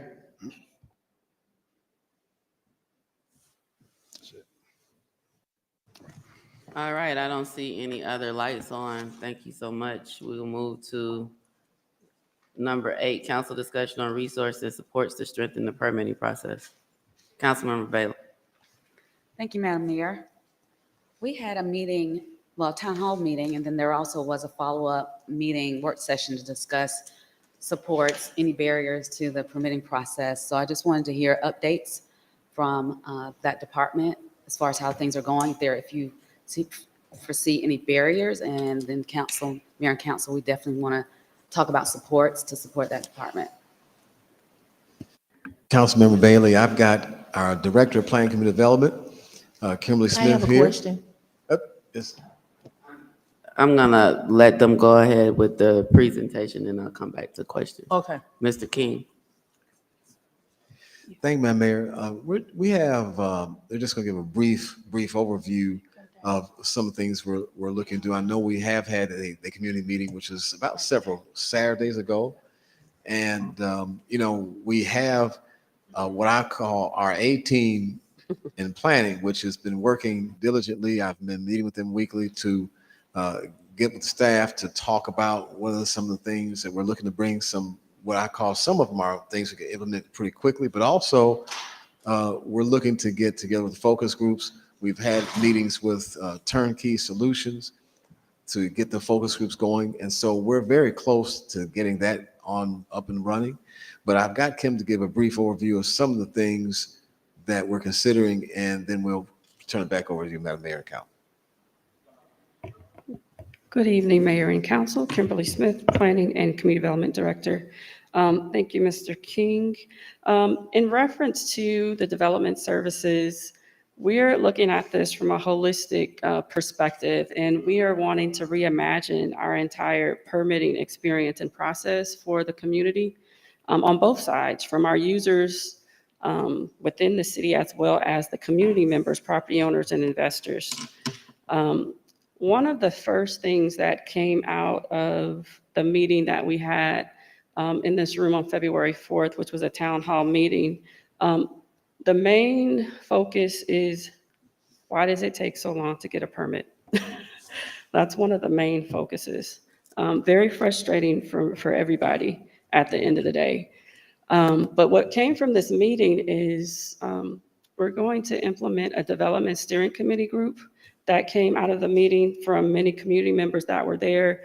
as City Manager King talked about, this group of people are going to be as a public survey. They're going to monitor the progress and the initiatives that we've come up with as the front end users from a staffing perspective.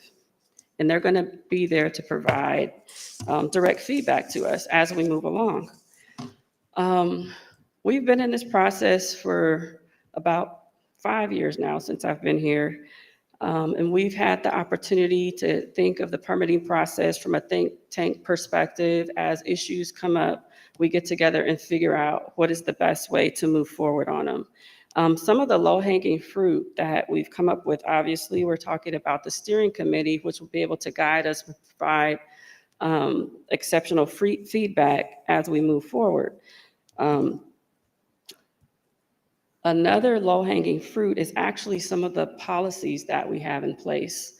Over the years, we've been able to kind of monitor, how much income, how much revenue, how many permits are we actually issuing, and what is the revenue. Over a 5-year period, we've been pretty steady. We've been able to outperform permits issued over the last 5 years. That's not the issue. We know how to issue the permits. It's the process that we found. And so some of the policies that are in place hinder us. It adds time it adds time to how we actually issue the permits. So one of the policies that we're looking at is actually repealing the bond requirement. The bond requirement is required for any permit that you have. It's either a $10,000 or $25,000 bond requirement for any contractor that comes in to do work within the city. And that's if you're pulling a plumbing permit, electrical, or what have you. That is something that is not standard industry. It's not practice in any city that we've done research on. And so that is before the Planning Commission this month, and it should be before your body next month to review and to remove that requirement. And that is one of the most frequent complaints that we get. And so we're moving to repeal that. We have already implemented the CO permit application. That application is something that the applicants are required to submit at the end of their project.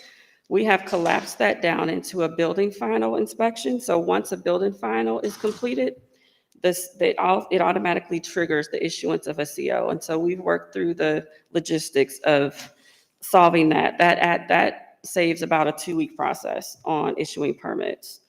We're also looking into implementing an express permit counter. But what we would need, the ask that we would need is certified plan reviewers. Those positions do not currently exist for the city of East Point in our department, and that is definitely what we will be asking for to implement an express counter. And what this would do is separate large projects from small projects. So if a city resident came in and wanted to do a deck or re-roof or do a driveway, these type of permits will be steered toward the express permit counter so they can get immediate reviews from a certified plan reviewer to issue the permits, if not immediately, within a short amount of time. As the process currently goes, there's a 10-day review process. So this would save 10 days on the issuance of a permit process. And so the Matrix 2017, it was a study that was completed by the Matrix report. There was a series of 21 recommendations. One of the highest recommendations was to hire a project manager to oversee this entire process. And so we're going to be asking for that position in this next FY24 budget. Just to round up, I'm not going to take a lot of your time, just wanted to give you an overview of what we've been working on. In a nutshell, how we're going to be working with the Development Services Committee and the task force is running these ideas through this committee to see how best it would be suited for the citizens, the investors, for the city of East Point. We're going to be asking for different forms of technical support perhaps even looking at our EPR system and replacing it to some sort. But that's something that we would be running through that committee and through the subcommittee, as well as human resource support. Those are the things that we are going to be running and working very closely with, getting immediate feedback from the steering committee that we're going to be implementing, working with over the next couple of months. So again, human resource support, staffing support. We've been following the analysis of the development and review permitting process, again, from the Matrix report from 2017. As you can see here, this is just a snapshot of what we've been working on for the last 5 years. We've implemented most of the recommendations, but still have some outline recommendations. And again, we're going to be running those through that committee and just working very closely with the community as we move forward to streamlining our process. And that is the conclusion of my report. All right, thank you so much, Councilmember Bailey. Thank you, Madam Mayor. Just a couple questions. You mentioned steering committee and you also mentioned task force. Are those two bodies the same? Do they perform the same thing? You just use different names for them. And then you mentioned about your view of the difficulty or the barriers were the processes that are in place. And it sounds like you've been looking at industry standards to implement those processes to eliminate some of those barriers based on what you're saying. Absolutely. Okay. So my question is, the steering committee, and you also referred to them as a task force, do they have expertise in process? Because they do. They don't have the expertise, but they're going to have the customer service perspective because we're going to use them as we move forward.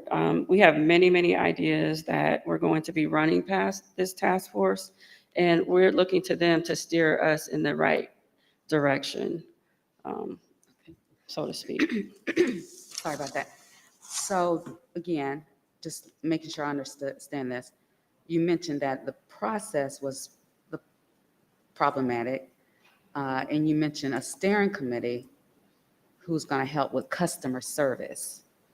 And I do think that's very important, you know, the people part of it. And that's going to definitely improve the permitting process, I believe. So does the steering committee, are they a combination of like consultants that have knowledge about industry standards related to permitting? Not to my knowledge. So who are the members of the steering committee? So let me turn this over to Mr. King. Mr. King, I think Councilmember Bailey is asking about the focus group or what was mentioned at the Planning Community Town Hall meeting, and if all of that's different. So I'm gonna turn it over to Mr. King. Thank you, Madam Mayor. Now, the focus groups, there's internal side. Now, the staff internally are going to be involved in this whole process in terms of helping to look at ways in which from the operational side, they can come up with some ideas.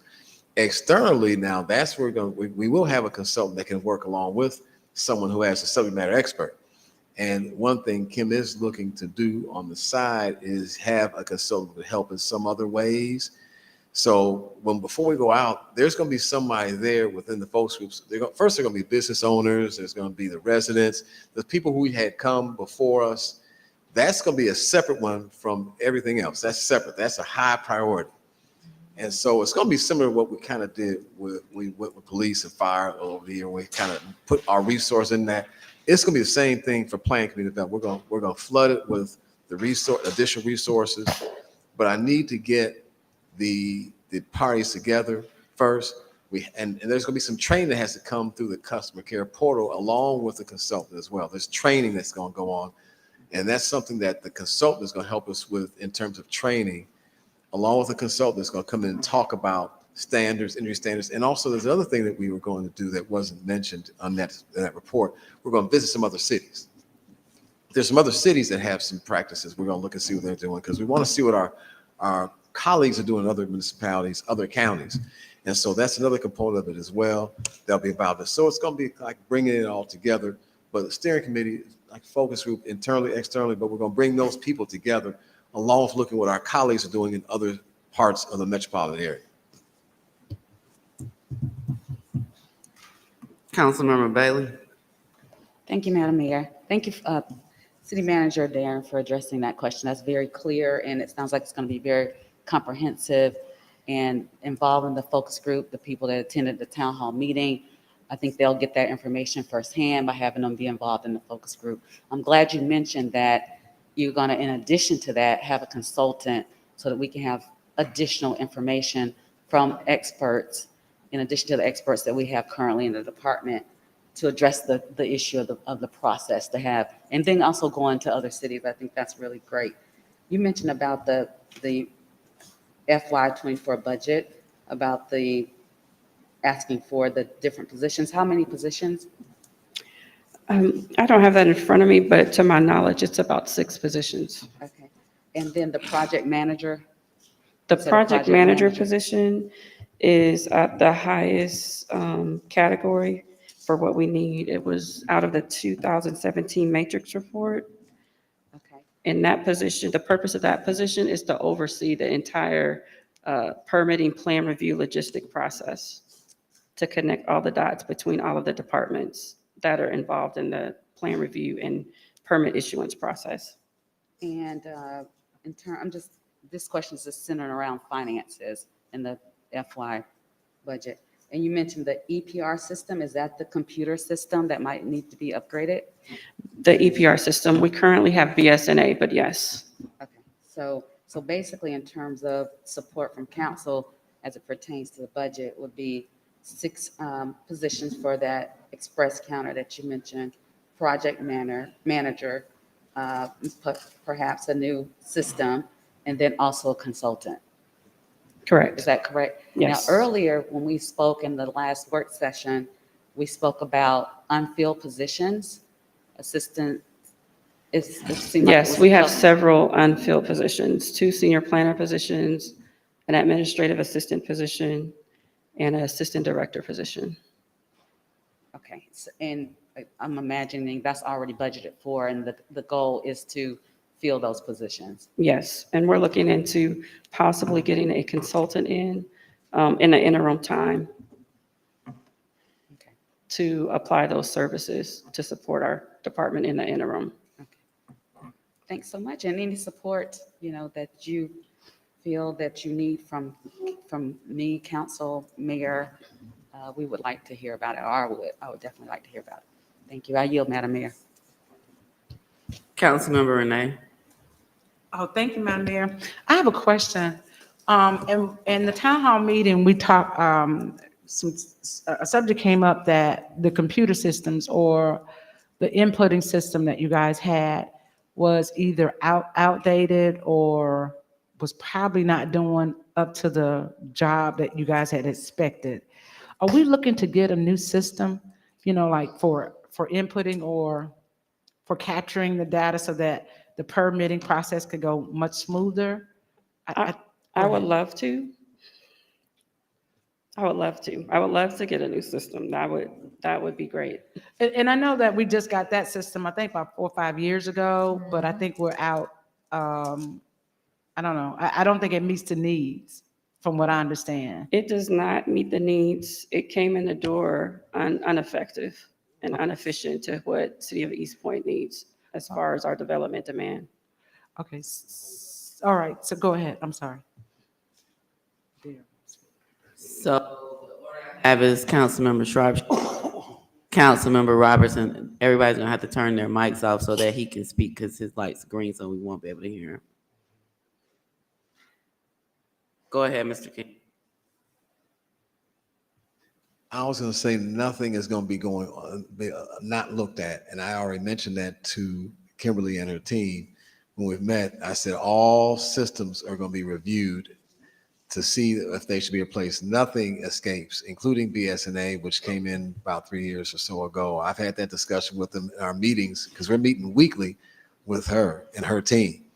And so, yes, that's definitely on that list as something that we are definitely going to look at replacing and upgrading. I've already had Kim to set up a meeting. She's got to get me a date on that with those representatives. And I hadn't had to get my city attorney on it yet. I have to bring him in it, and I know I'm on another level, but I don't think I have to do that just yet. So, but I did say that that's exactly on our list.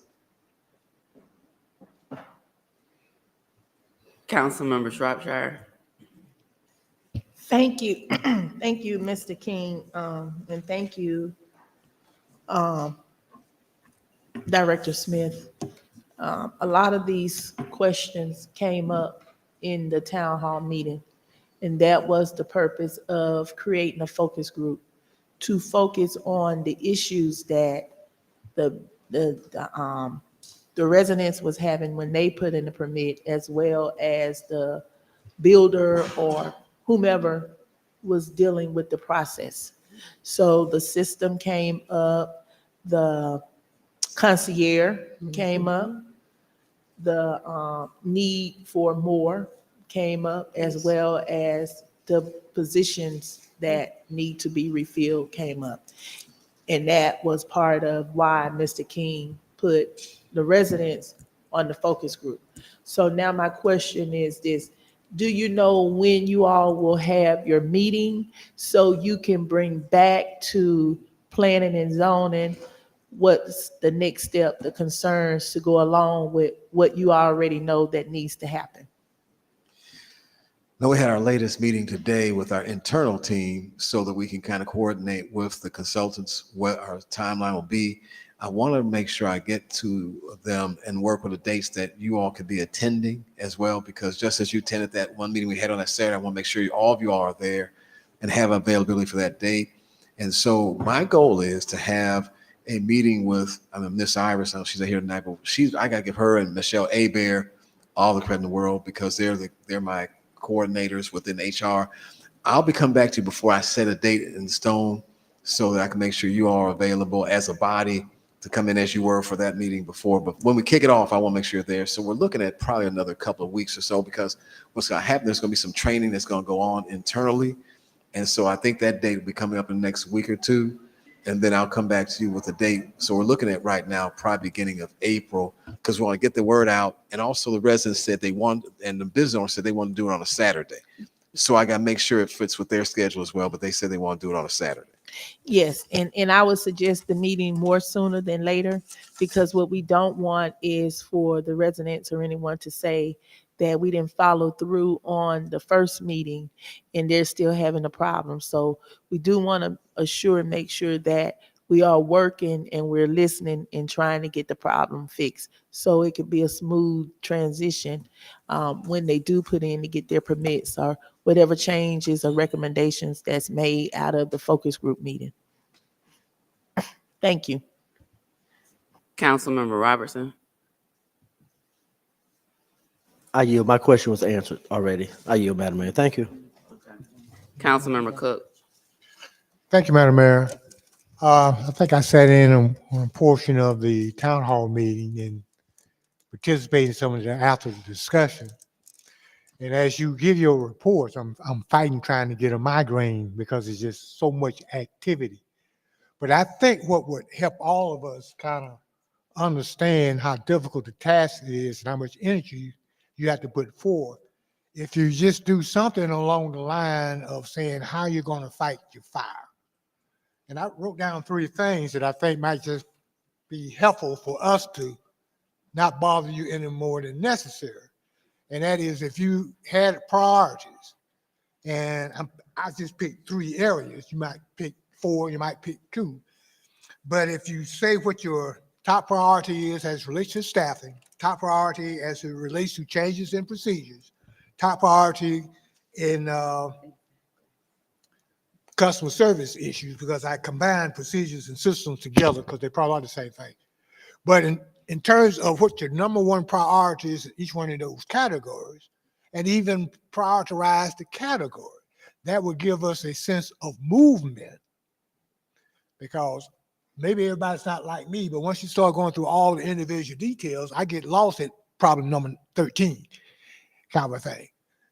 But it's a big job. It's going to take basically all of your waking hours to resolve. But you can't do everything at once. And you might not be able to do everything within a short period of time. But what are the priorities? What is it you really want to try to tackle first? What can this council do to help you meet those goals? That's what I'm looking to hear. Because if you pick out an item that's number 27, that really won't mean anything to me in terms of progress being made. But if you tell me you got your fire in 3 different rooms and this is how you're going to attack them, that gives me some sense of mobility.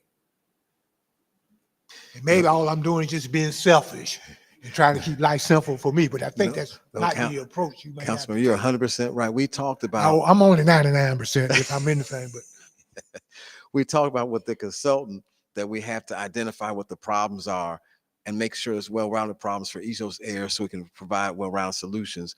And so we want to make sure the stakeholders are at the table, not only internally, but externally, as well as the subject matter experts, so we can have a well-rounded solutions, so that we have well-rounded problems and the solutions as well. So that's something that we've had discussions with the consultant about, because that has to be identified. And so we're in the process now of getting those stakeholder groups together. That'll help us. So it's going to be about another couple of weeks before we have that, but then we'll be able to come back to you, because we'll have had a chance to get all stakeholders at the table and formulate well-rounded problems and give well-rounded solutions that'll be presented for you.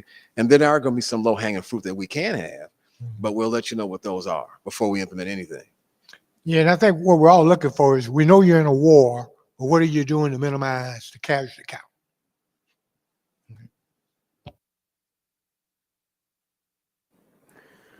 Councilmember Bailey, I saw your light earlier. I didn't know if you. Yes, I just Okay. want to just thank Director Kimberly Smith for all the work that you're doing. Also, the city manager. I used to get a ton of calls from residents about permitting. That has slowed down, and I think it's due to the work that you're putting into it. So we're seeing a lot of progress, and I appreciate that. And so do the residents. Thank you.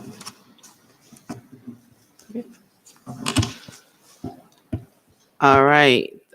Next up is civility pledge. IT, will my screen display?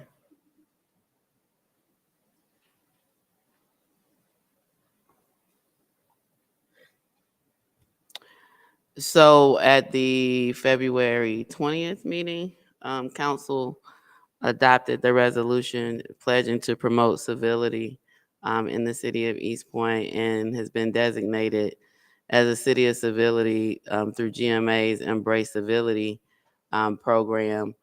And I think we're probably one of less than 20 cities so far. They continue to update it on their website, but there's 537 cities in the state, and GMA really is working to help support all cities throughout the state. Uh-oh, it went away. Was that because of me? Did I do something? There you go. So now that we've adopted the resolution, there are additional steps that we can take, and I've shared them at a couple previous meetings.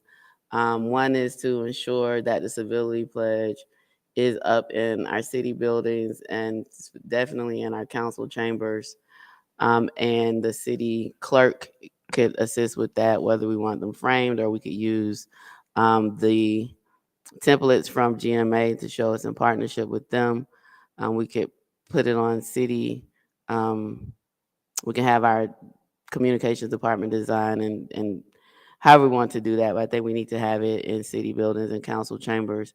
The other is there's also a recommendation, or some cities are also including it on their council agenda. And so Rule 6 of council rules dictates the order of business for our council meetings. And so I recommend that after the pledge to the flag, we include the civility pledge. And if you look at the language, and I'll read it for those who may be watching who can't see it, The way we govern ourselves is often as important as the positions we take. Our collective decisions will be better when differing views have had the opportunity to be fully vetted and considered. All people have the right to be treated with respect, courtesy, and openness. We value all input. We commit to conduct ourselves at all times with civility and courtesy to each other. And so I'm assuming Councilmember Butler is laughing at something that Councilmember Cook just said to him. But I think this is a very serious matter, and it's something that we as council need to pledge to, as well as this is also can be recited by those who come to the meetings. In this time of incivility, that's why this initiative, GMA thought it important enough to release this initiative at the end of January of this year, and to encourage it throughout our state. It is important that we not only commit ourselves, but when you say things, it kind of sets the atmosphere here. And then there's also a part of our agenda of public comments where people come and speak as well. And so if we include this as a part of our council agenda, our order of business, we will be continuing to remind ourselves at the beginning of the meeting how we should move forward during the meeting. And so those are my recommendations. The other will be, and I'll talk about this at a future meeting as well, is ensuring that we make sure that our ethics ordinance talks about civility. So in our charter, in section 2-205, decorum, but is mentioned in the decorum rule, which is section 2-205, but is not specifically mentioned in our ethics ordinance. So while violation of the charter can be grounds for ethics violation, I also recommend exploring inclusion of civility within our ethics ordinance more specifically.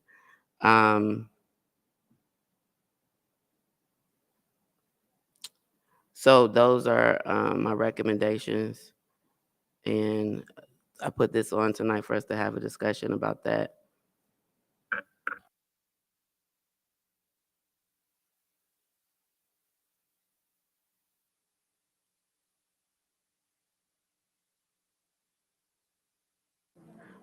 Okay, so I see no lights. And if council does not want to consider any of those, Councilmember Renee? Yes, I am in favor of the civility pledge, and I'm also in favor of us doing it like we do the Pledge of Allegiance every before council meeting, as a reminder of our responsibility and duty to the people. My recommendation should be that we should add it to our agenda up front so that we're all working on the same page and having a better outcome in the end. Maybe I should say it like that. But that's my recommendation. I don't know if we stand to have a motion or how are we going to do this? Well, I mean, tonight is for discussion. Whether it goes on future agendas or next steps will be based upon the discussion.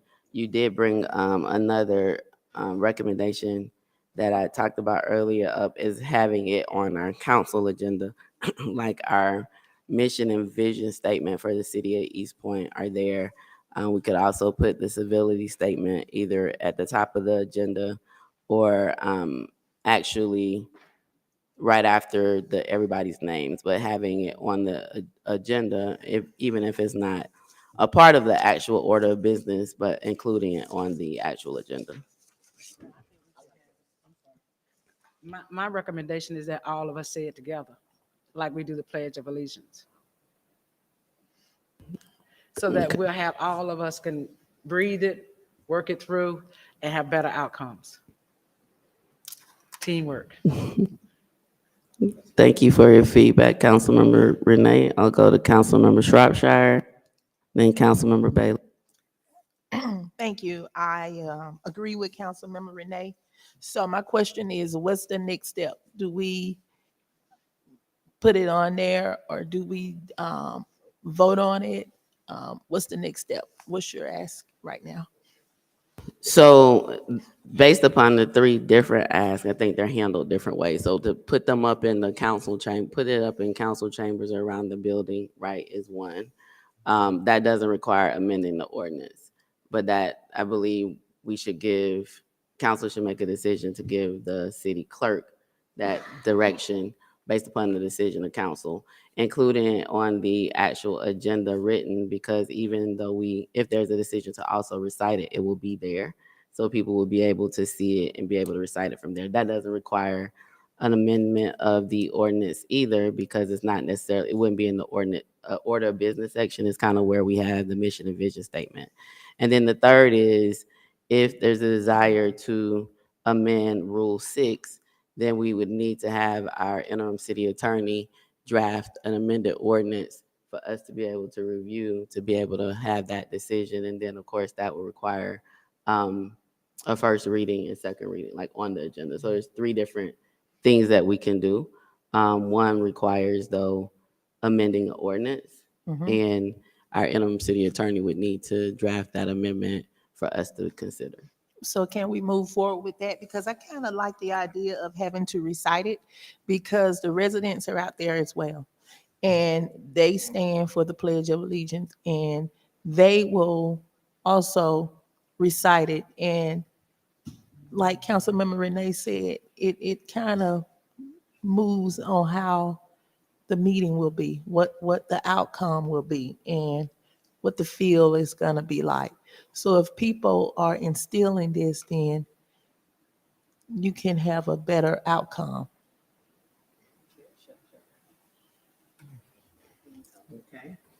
Thank you, Councilmember Shropshire, Councilmember Bailey, then Councilmember Cook.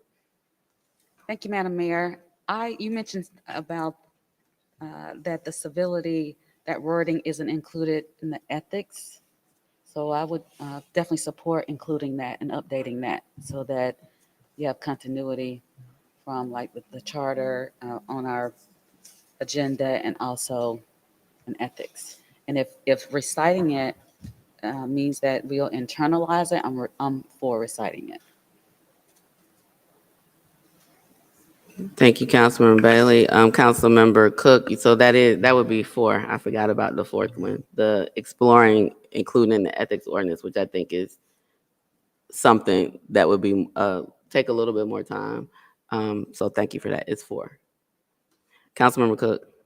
Madam Mayor, do we know from the few cities that have implemented this, what seems to be the most popular way of implementing the creed? So I enough know data? from the 2 trainings, the one webinar I watched, and then they had another webinar that they indicated that some cities are including it on their agenda. They didn't say which one, so I would have to reach out to GMA to actually get that information, and I could share that with council. But I don't have that right now. They just said it in the training that they included on the agendas. Some included as the order of business, some recited, but they didn't say which cities. It's amazing. It may not be a popular one.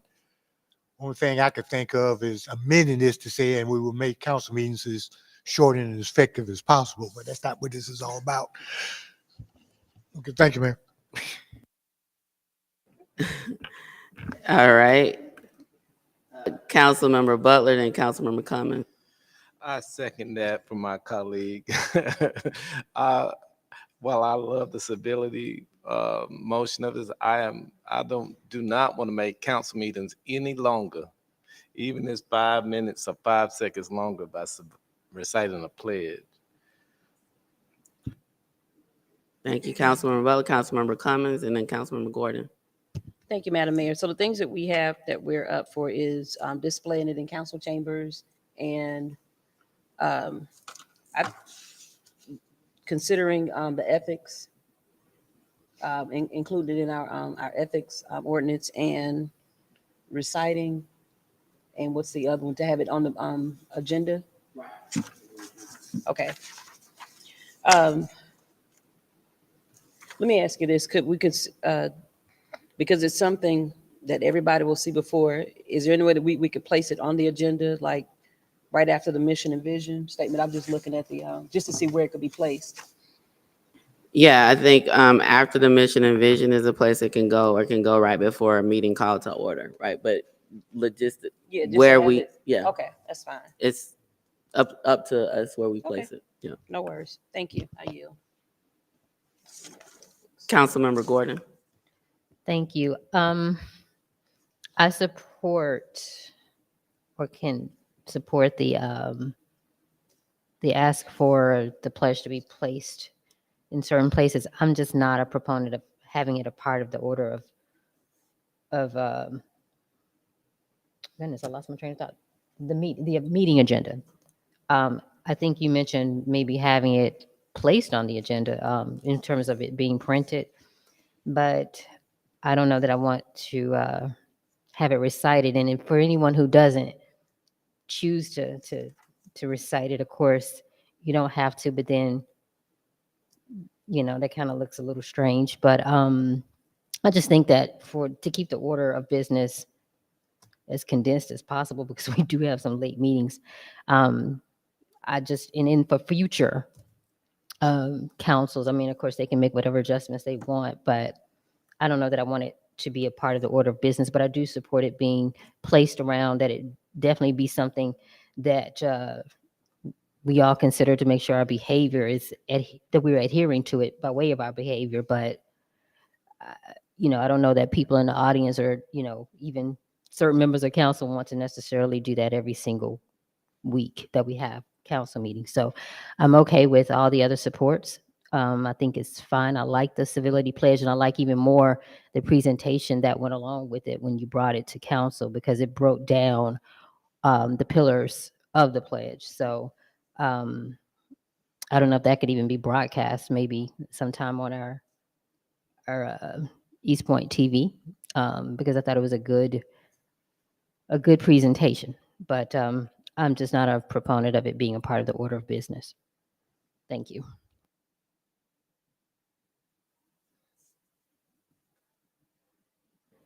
Councilmember Cummings, is your light still on? I'm sorry. Okay.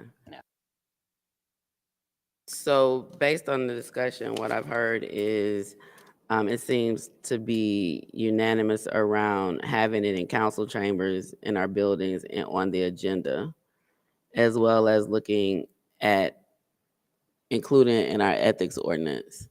As it relates to amending Rule 6, there seems to be some unreadiness around that, and the question that Councilmember Cook asked about what other cities are doing. I'll try to get that information from GMA so that we can have that as a part of the discussion regarding the fourth item. I think for Monday's meeting, I would ask that we put on consent in a draft information for the action item, but that it be included, the civility pledge be included on the agenda, not the order of business, that it be placed in council chambers and city buildings, and that we explore including it within our ethics ordinance. If I did a cursory review and a word search in our ethics ordinance, and then in our charter, I did find it in our charter, but it didn't pop up in ethics. So if council is okay with that, then that means our interim city attorney could start looking into that. And then I'd ask for those 3 items on consent, and then the other about whether or not we amend Rule 6 to include it as a part of our order of business. I'll bring back some more information that I get from GMA at our April work session. Is everyone okay with those 3 things going on consent, and then the amending Rule 6 being, I'll bring back information for the April work session? Any objections to that? Okay. And so that means if we approve it at our March 20th meeting, then our first meeting in April should be when we would have it in council chambers and on the agenda after council has approved it. All right. Thank you so much. Next up is utility rate study update. We, a while back, had talked about the doing a study. In order to make any changes to our rates, we have to do a study. And we were looking at our electric, water. I said utilities because I think we were looking at, I know we were looking at electric and water and potentially other utilities in discussions with ECG. And they already provide support to the city. It's my understanding that they can do those types of studies for us. And so I put this on to get an update to see if we have an update, because my understanding was that those were going to go forward, or I vaguely recall that maybe one thing may have needed to go out for solicitation. I can't remember which utility that was. And so, Mr. King, I see our electric director, Mr. Dow, at the podium. I'll turn it over to you. And Thank you, Madam Mayor. I'll have our Electric Power Director, Sean Dow, give an update. Good evening, Mayor and Council. So the last update as of last week Friday, Mr. Cho Win from Electric Cities of Georgia, he's already completed the operational side of the rate study. So that includes for electric and water. The financial side he's still working on. So I know he was in contact with finance team up like last week, speaking about this. So he said he should have it shortly. He didn't give a exact date, but definitely told me it would be before the budget needs to be passed. okay, that sounds, so we have until the first Monday in June. I think we will get our budget books with the proposed budget. I think by charter it's required to be in April. I can't remember if it's first or second, but we'll get that in April. So I think in our discussion at either the work session in April, if it's the first meeting, I can't remember by charter if it's the first meeting in April that we get the proposed budget. I think it may be, but whenever after we get it, I think including that discussion on the work session. So if it's the second meeting in April, which would be our third Monday, then I would say include it on the May work session. But I do think we need to have some discussion and have a presentation on it as soon as available, so that we can look at that as we make decisions about the FY 2024 budget. We've kept utility rates flat for the last 9 years. The rates that we have were actually adopted back in 2013 or something, before I even got on council. And we had to do that for a number of different reasons. And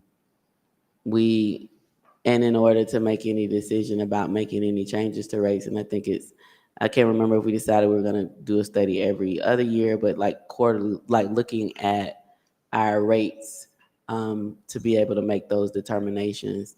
We also were in the midst of a lawsuit for a number of years that cost us an excessive amount of money that is no longer there. And so I think having a utility rate study at this point and being able to have those conversations, there's been discussions about increasing senior discounts. I was at the Georgia Power franchise meeting, and I forgot which city said it, but the senior discount is $20, and they said that's the highest in the state. And so, right, that part, I mean, ours is 7. And so those discussions around making those types of adjustments and looking at our budget and what if we want to increase the senior discount, like from a fiscally responsible perspective, what does that mean? And we need to consider all of our seniors and not just some, and make sure we're being equitable. So I'm hopeful that we'll be able to get that information so we can consider that as we go through our FY 2024 budget approval process. Councilmember Cook. Thank you, Madam Mayor. This is going to be easier than our conversation this morning. As we talk about power, We know we're gonna have some environmental issues there that will increase the demand. So as you're talking with Joe, let's make sure we have that included. And that's in addition to what the power cost adjustment has helped us do to survive a rate increase over the last decade. Knowing that the other pressure, even with that, is the age of utilities that are using power. As they get older, they get less efficient. And we're still trying to deliver and not put seniors in the poorhouse at the same time. Now, that's power.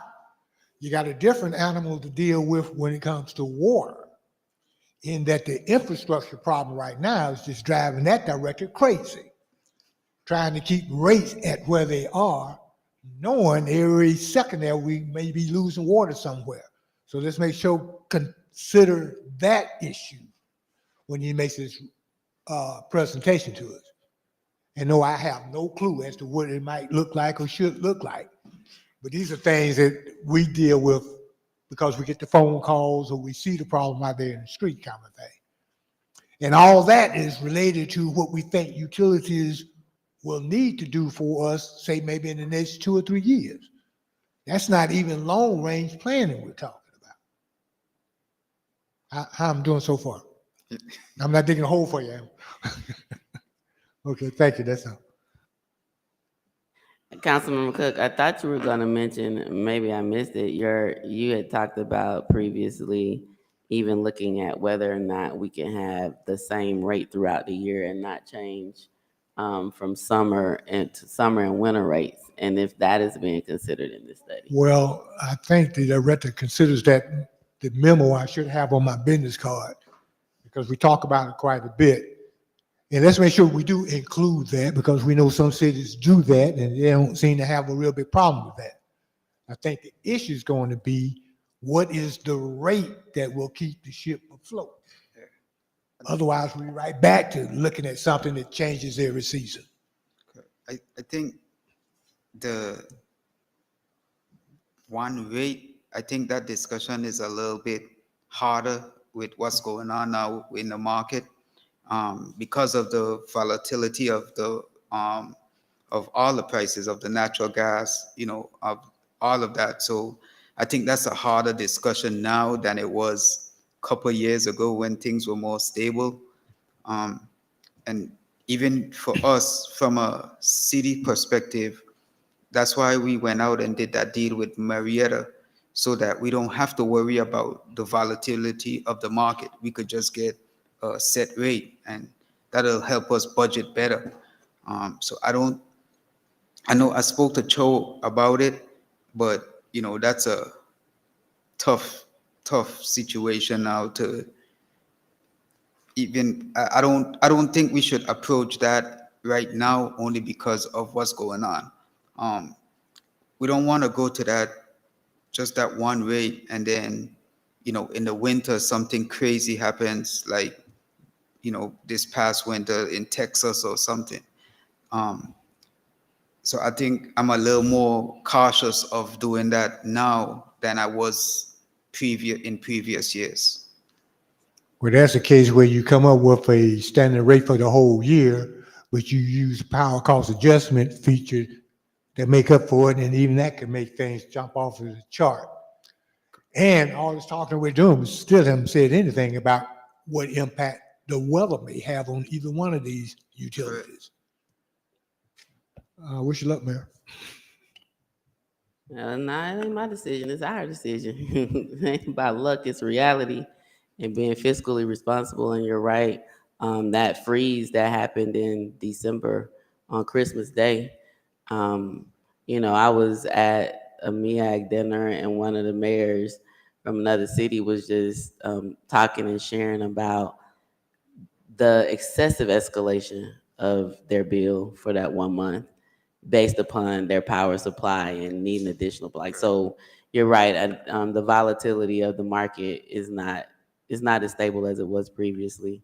I also know that on the water side, we now have the municipal option sales tax bringing in additional revenue. we're getting some earmarked funding from the federal government. There are a number of different, and then a number of different other funding sources that hopefully those are all being considered in the rate study as well. So as we're looking at it as a whole about whether or not we need to make any adjustments, we're taking into consideration the substantial amount of money that we'll receive through municipal option sales tax, through the earmarks from Congresswoman Williams and Senators Ossoff and Warnock, as well as GFA loans, like all of that. As we look into that, I just don't feel like it is responsible to require that the residents today pay for some decisions that may have been deferred a long time even before we got here. And we do have to deal with those issues, but then we need to look at all other revenue sources and funding opportunities. I know there's a way to leverage our municipal option sales tax funding to be able to get additional funds to be able to, pay that debt service over time, but be able to do more projects up front. So I just think we need to consider all of that as we're looking at our rates, but there's also the reality of rates and, not ever going back to the situation where we were borrowing from the general fund to help pay and deal with electric fund or enterprise funds. Like that's absolutely where we don't want to be. And it's our enterprise, those are our businesses, and the fees cover those costs. And so I understand that as well, but want to make sure we're doing everything that we can to explore other revenue sources before we really start talking about any increasing or adjusting or rates in that direction. Thank you so much for the update, Mr. King. Did you have anything else that you wanted to share, Mr. Dow, to share? No, Madam Mayor, I'm looking forward to him and Cho getting back to us in the near future. We're good. All right. Councilmember Renee actually has a quick question. Go ahead, Councilmember Renee. Mr. Dow, thank you. Thank you. And I know we have the best of the best, and I appreciate everything. My question is, have we applied for any federal funding for the upgrading of our electrical systems and grids?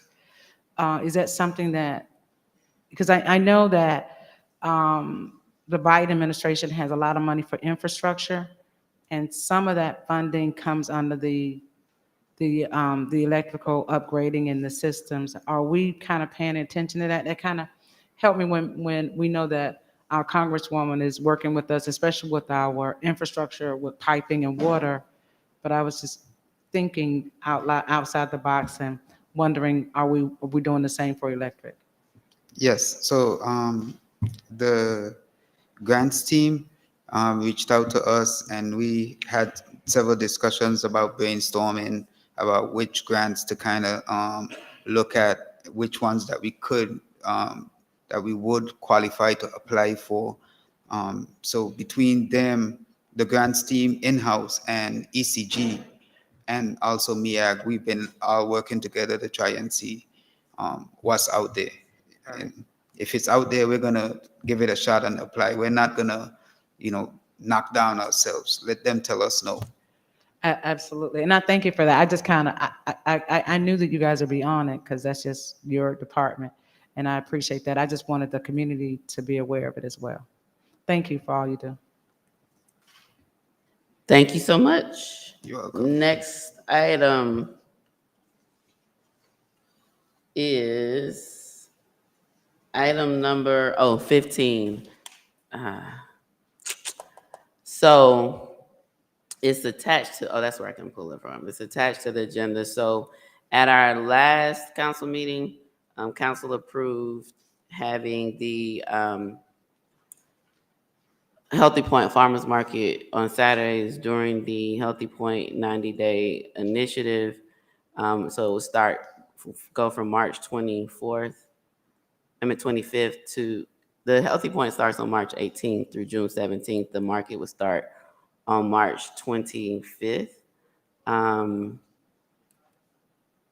Yes, March 25th would be the first date, and I'm trying to pull up. And so since that meeting, there has been the regional planning grant through Food Well Alliance is sponsoring the Saturday Farmers Market, and they have sent over an agreement that is attached to the agenda item, and I'm trying to pull it up so I could pull it up on the screen, that they're asking for us to sign off on. The total funding that they will be providing is $35,850. That will cover table, chairs, and tents rental. Can you share my screen, please? Communications, marketing and advertising, banners, directional signage, booth labels, paraphernalia giveaways, vendor fees. So all of the vendors who participate in the farmers market will not have to pay the $25,000. That's a lot of money. The $25 vendor registration fee. This grant is covering it, and they also are providing the same vendor fee support, or covering the fees for the Wednesday market as well. But that was a separate previous funding support that they provided. The Healthy Point Farmers Market Management, so it'll be 13 weeks. And then also the Healthy Eating Cooking Demonstration Honorarium. So each week for the 13 weeks, there will be from 1 to 2, there will be a cooking demonstration at the farmers market that will be presented by chefs, so either celebrity chefs. She's also reached out to Tri-Cities High School Culinary Department and covering those weeks. And so the ask is that this be placed on consent to approve this USDA Regional Food System Partnership Grant, East Point City Agriculture Plan Implementation Project Funding Agreement between Food Well Alliance and the City of East Point. Councilmember Renee.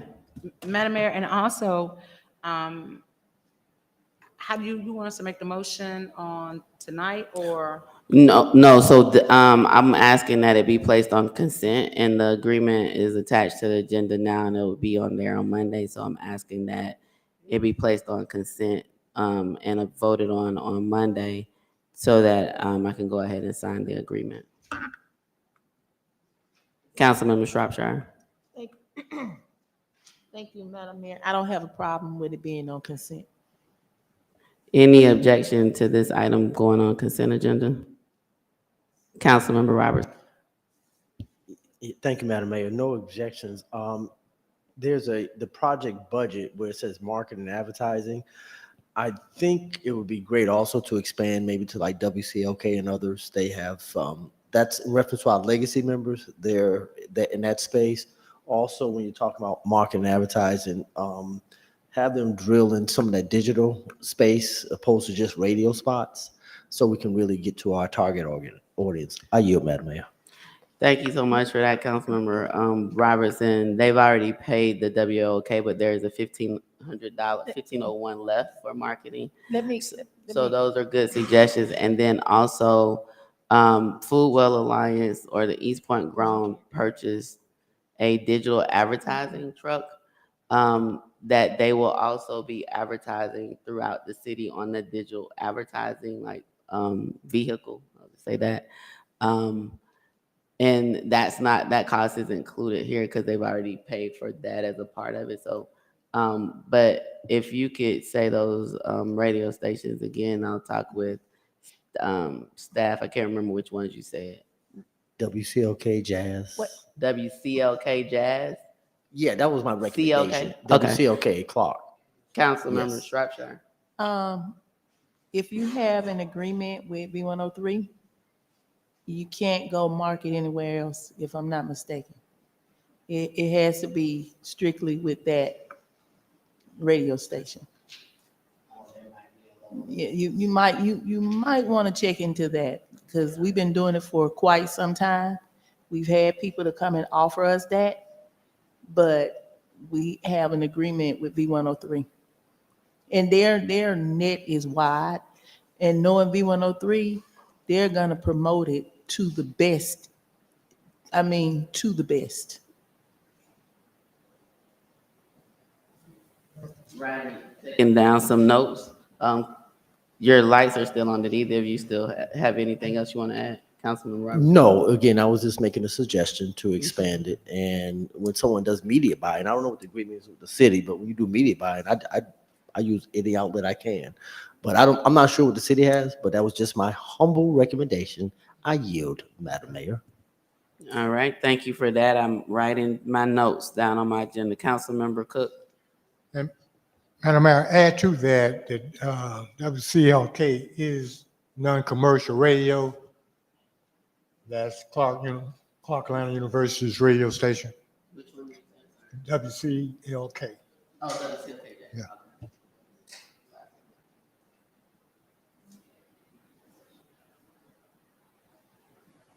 All right, well, thank you for those suggestions, Madam City Clerk. If you could, Deputy City Clerk, if you could put 15 on the consent agenda. Item number 16, Mr. King. And we only have Thank you, two more Madam items. Mayor. I'm going to have our planning director, Ms. Kimberly Smith, come forward briefly, give a brief overview, and I'll close that one out. Come on, Kimberly. Come on.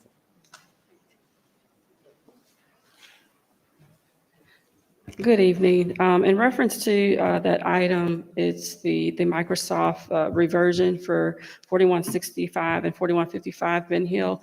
We don't have a lot to provide a status on this. On February 3rd, we had our second concept meeting.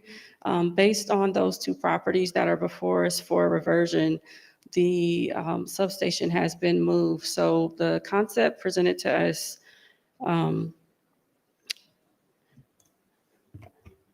it basically has two buildings along with a substation. Previously, it was submitted with 3 buildings and a substation on the properties that are before us for a reversion. It is my understanding that we're still in discussions, that there is a development agreement that's in discussion between the city manager's office and Microsoft. And at this point, it doesn't appear that the reversion will have an impact on what they're proposing to do. But again, I'll defer to Darren on that part of it. Thank you, Kimberly. Yes, to kind of give you a basic overview of this item, the plan review process has been moving forward, and our plan review team, along with their engineers, have met and have had great discussions. The site plan has pretty much been set, and I got to give kudos to Microsoft and their team. You know, we had our last community meeting, which was held about a month or so ago, and they provided a great overview for the community, and so we're at a good space right now with that. We are beginning discussions on the development agreement side as we speak. And so Microsoft could not attend tonight. They had a prior commitment. However, we are in agreement with Microsoft that they'll be here on the April the 10th date. They just couldn't get out of a prior commitment tonight, so they couldn't make it tonight. But April 10th is our date where we want to come forward with you with the proposed development agreement, along with the discussions relating to their thoughts on the reversion, which is no longer the same issue that it was when it first came forward. It's going to be an area where they can be served as an additional buffering. However, Microsoft would like to come forward and speak on that at the meeting. And so I want to reserve any comments on that and their thoughts on that until the April 10th meeting, where Microsoft will have the representative attendance. We'll have them there. We can handle the reversionary area issue along with the development agreement at that meeting. And so I'm requesting a deferral until the April 10th meeting.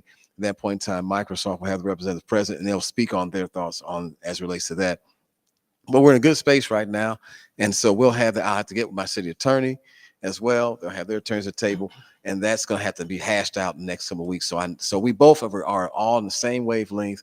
Like I said, I want to give kudos to Microsoft, their team, and our team, because that'll be the time in which we'll have a chance for our attorney to get there with their attorneys, and we'll have a development agreement for a draft along with the thoughts on reversion, and Microsoft can give you their thoughts on that as well.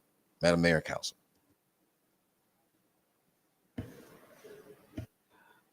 All right, thank you. Councilmember Cook. Thank you, Madam Mayor. And the question is whether or not we need to keep this item on the bargaining table. Is there any merit to doing that? does it make practical sense just to go ahead and move ahead since we've already got renegotiations going on for the site of the substation and anything else to do it? In other words, we're still sitting at the table, and what goes at these two sites are no longer an issue, correct? So all we have now is the formality of the orders that's basically said we can make the change, but do we need to make the change? Is it still an issue, or do we want to just hold on to making this change until the last building is built and the last employee for Microsoft is hired and all of the other landscaping needs to be done? Somewhere in between those two extremes is what we should do. What do you think? Mr. King. Yes, we're in between those two actually. And so Microsoft is in agreement with that. And so what will happen is at the April 10th meeting, we're going to come forward with Microsoft with a proposed development agreement, along with how it'll be wrapped in that, incorporated in that, what we're looking to do in agreement with that particular two sets of parcels, which will be serving as a buffer for the industrial uses where they've agreed to do that. And so I didn't want to say too much because I want Microsoft to come over for it and talk about it. And they've agreed to do that. And in the spirit of goodwill that we've had with them, they said, yes, we'll be happy to come on that time. It just so happened tonight they couldn't. So April 10th, because I have had a chance to get my city attorney involved and their attorneys involved, we said, let's withhold any discussion until we have a chance to sit down together. And then on the April 10th, we can come together in lockstep with how we want to proceed with those parcels, along with the development agreement at the same time. And Microsoft said they'd be happy to do that. And I want to commend Microsoft because they did say that they're happy to work with us. They've taken the lead on that. And I just want to give thanks to their team for helping us work to get to this point. In other words, I can't reduce the size of the agenda anytime soon. Thank you. All righty. So Madam Deputy City Clerk, April 10th work session for 16. Next up is discussion and possible action for municipal court judges. That is actually coming from our chief judge, Judge Oliver, so you could come forward.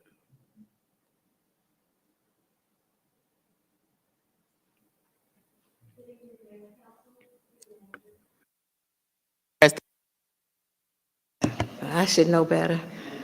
Thank you for the opportunity to come before you this evening.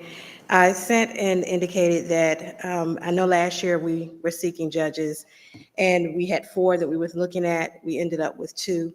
The climate has changed dramatically for judges. I'm not sure if many of you are aware that all of the courts are now open and most of the part-time judges are fully employed, either going back to court to practice, or they are being absorbed by our superior courts to sit and help them with their backlog. We cannot compete with that. So what has happened is the judges that we do have are fully vested in trying to help, but they are being called back to court on a daily basis. And so the amount of time that we can utilize them for warrants or otherwise is limited. So what I looked at was whether we can create a pool with the same resources that we have of people who are already qualified. Judges in other jurisdictions are those that have the time to devote to us and to be supportive of what this court does at the rate of pay that we have without adjusting anything in our budget at this time. And those that came forward and indicated that they were interested, we did a panel interview with them. And of that panel, we came out with 3 that I would like to present as associate judges when the time is appropriate, and then 2 as pro tem. The pro tem would be for conflicts and things of that nature, and one of which would also be a magistrate, because we have myself as a magistrate, but that if you heard Chief Buchanan say that the numbers of officers have increased, the number of warrants has increased tremendously.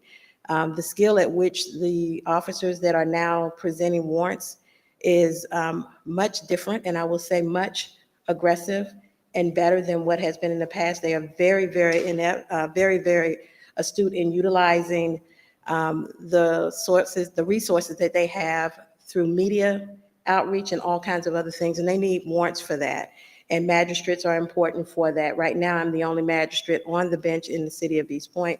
And so bringing one additional magistrate on would be very supportive of that, but not as a full-time, but as a pro tem, only on an as-needed basis if I'm not available. So if I'm in court and they need something and it's an emergency, I normally can step off. But if there's someone else that can support in that position, I think it's extremely important to do so. So what you see and what I was wanting to present to you when the time is appropriate, because I know generally it's in executive session, is a panel, a group of judges that are willing to support at the rate of pay that we have, instead of having one or two, which is what we've been trying to operate with within the last 12 months. I have been admonished by our city manager as well as our court administrator, Ms. Probst, that I cannot continue to transfer over the balance from my annual. I have to start using it. They were kind enough to let me bring it over into the new year, but I'm doing that because sometimes there just simply is not someone who can stay in my stead. And so we are moving forward. We've not lost a beat as it pertains to that, but I do see moving forward, when you have a full staff of police, you're going to need to make sure that we are able to service that as a court and as judges. So I would like to present those at the appropriate time, whether it be in person or by resume. I just needed to know which direction you wanted me to go in to present them to you. Thank you, Chief. Councilmember Shropshire? Thank you. I have a question. You brought something up when you said that a lot of the courts are going back in person. No, a lot of them are going back full-time. So some of them are hybrid, some of them are in person, some of them are virtual. And so depending on how those courts are, they are in all being pulled. I've had attorneys and judges or attorneys presented in front of me from their cars because they're at a court in another jurisdiction in South Georgia. And so they can't be here in person, so they've shown up virtually. So it's been hybrid, it's been virtual, it's been in person, depending on the jurisdiction. So let me ask you this. Do you have any idea when the court system will open back up partially in person? We actually were attempting to do that on this past week, to do some of the trials in person. So right now we're hybrid, where you have the individuals coming in. We were attempting to do that this week, but we have a chip issue that I've been made aware of. So the video and things in the courtroom are not necessarily operative at this time to the fullest extent that we would need them to be. So until they get those parts in, we're still virtual, but we did attempt to do that on last week. Okay. And so right now the ask is not today, because it's usually discussed in executive session, but the ask is on your recommendations to accept your recommendations for who you selected to be on call. That is correct. Okay, so my next question is, do you have an assistant judge? I do not have an assistant judge.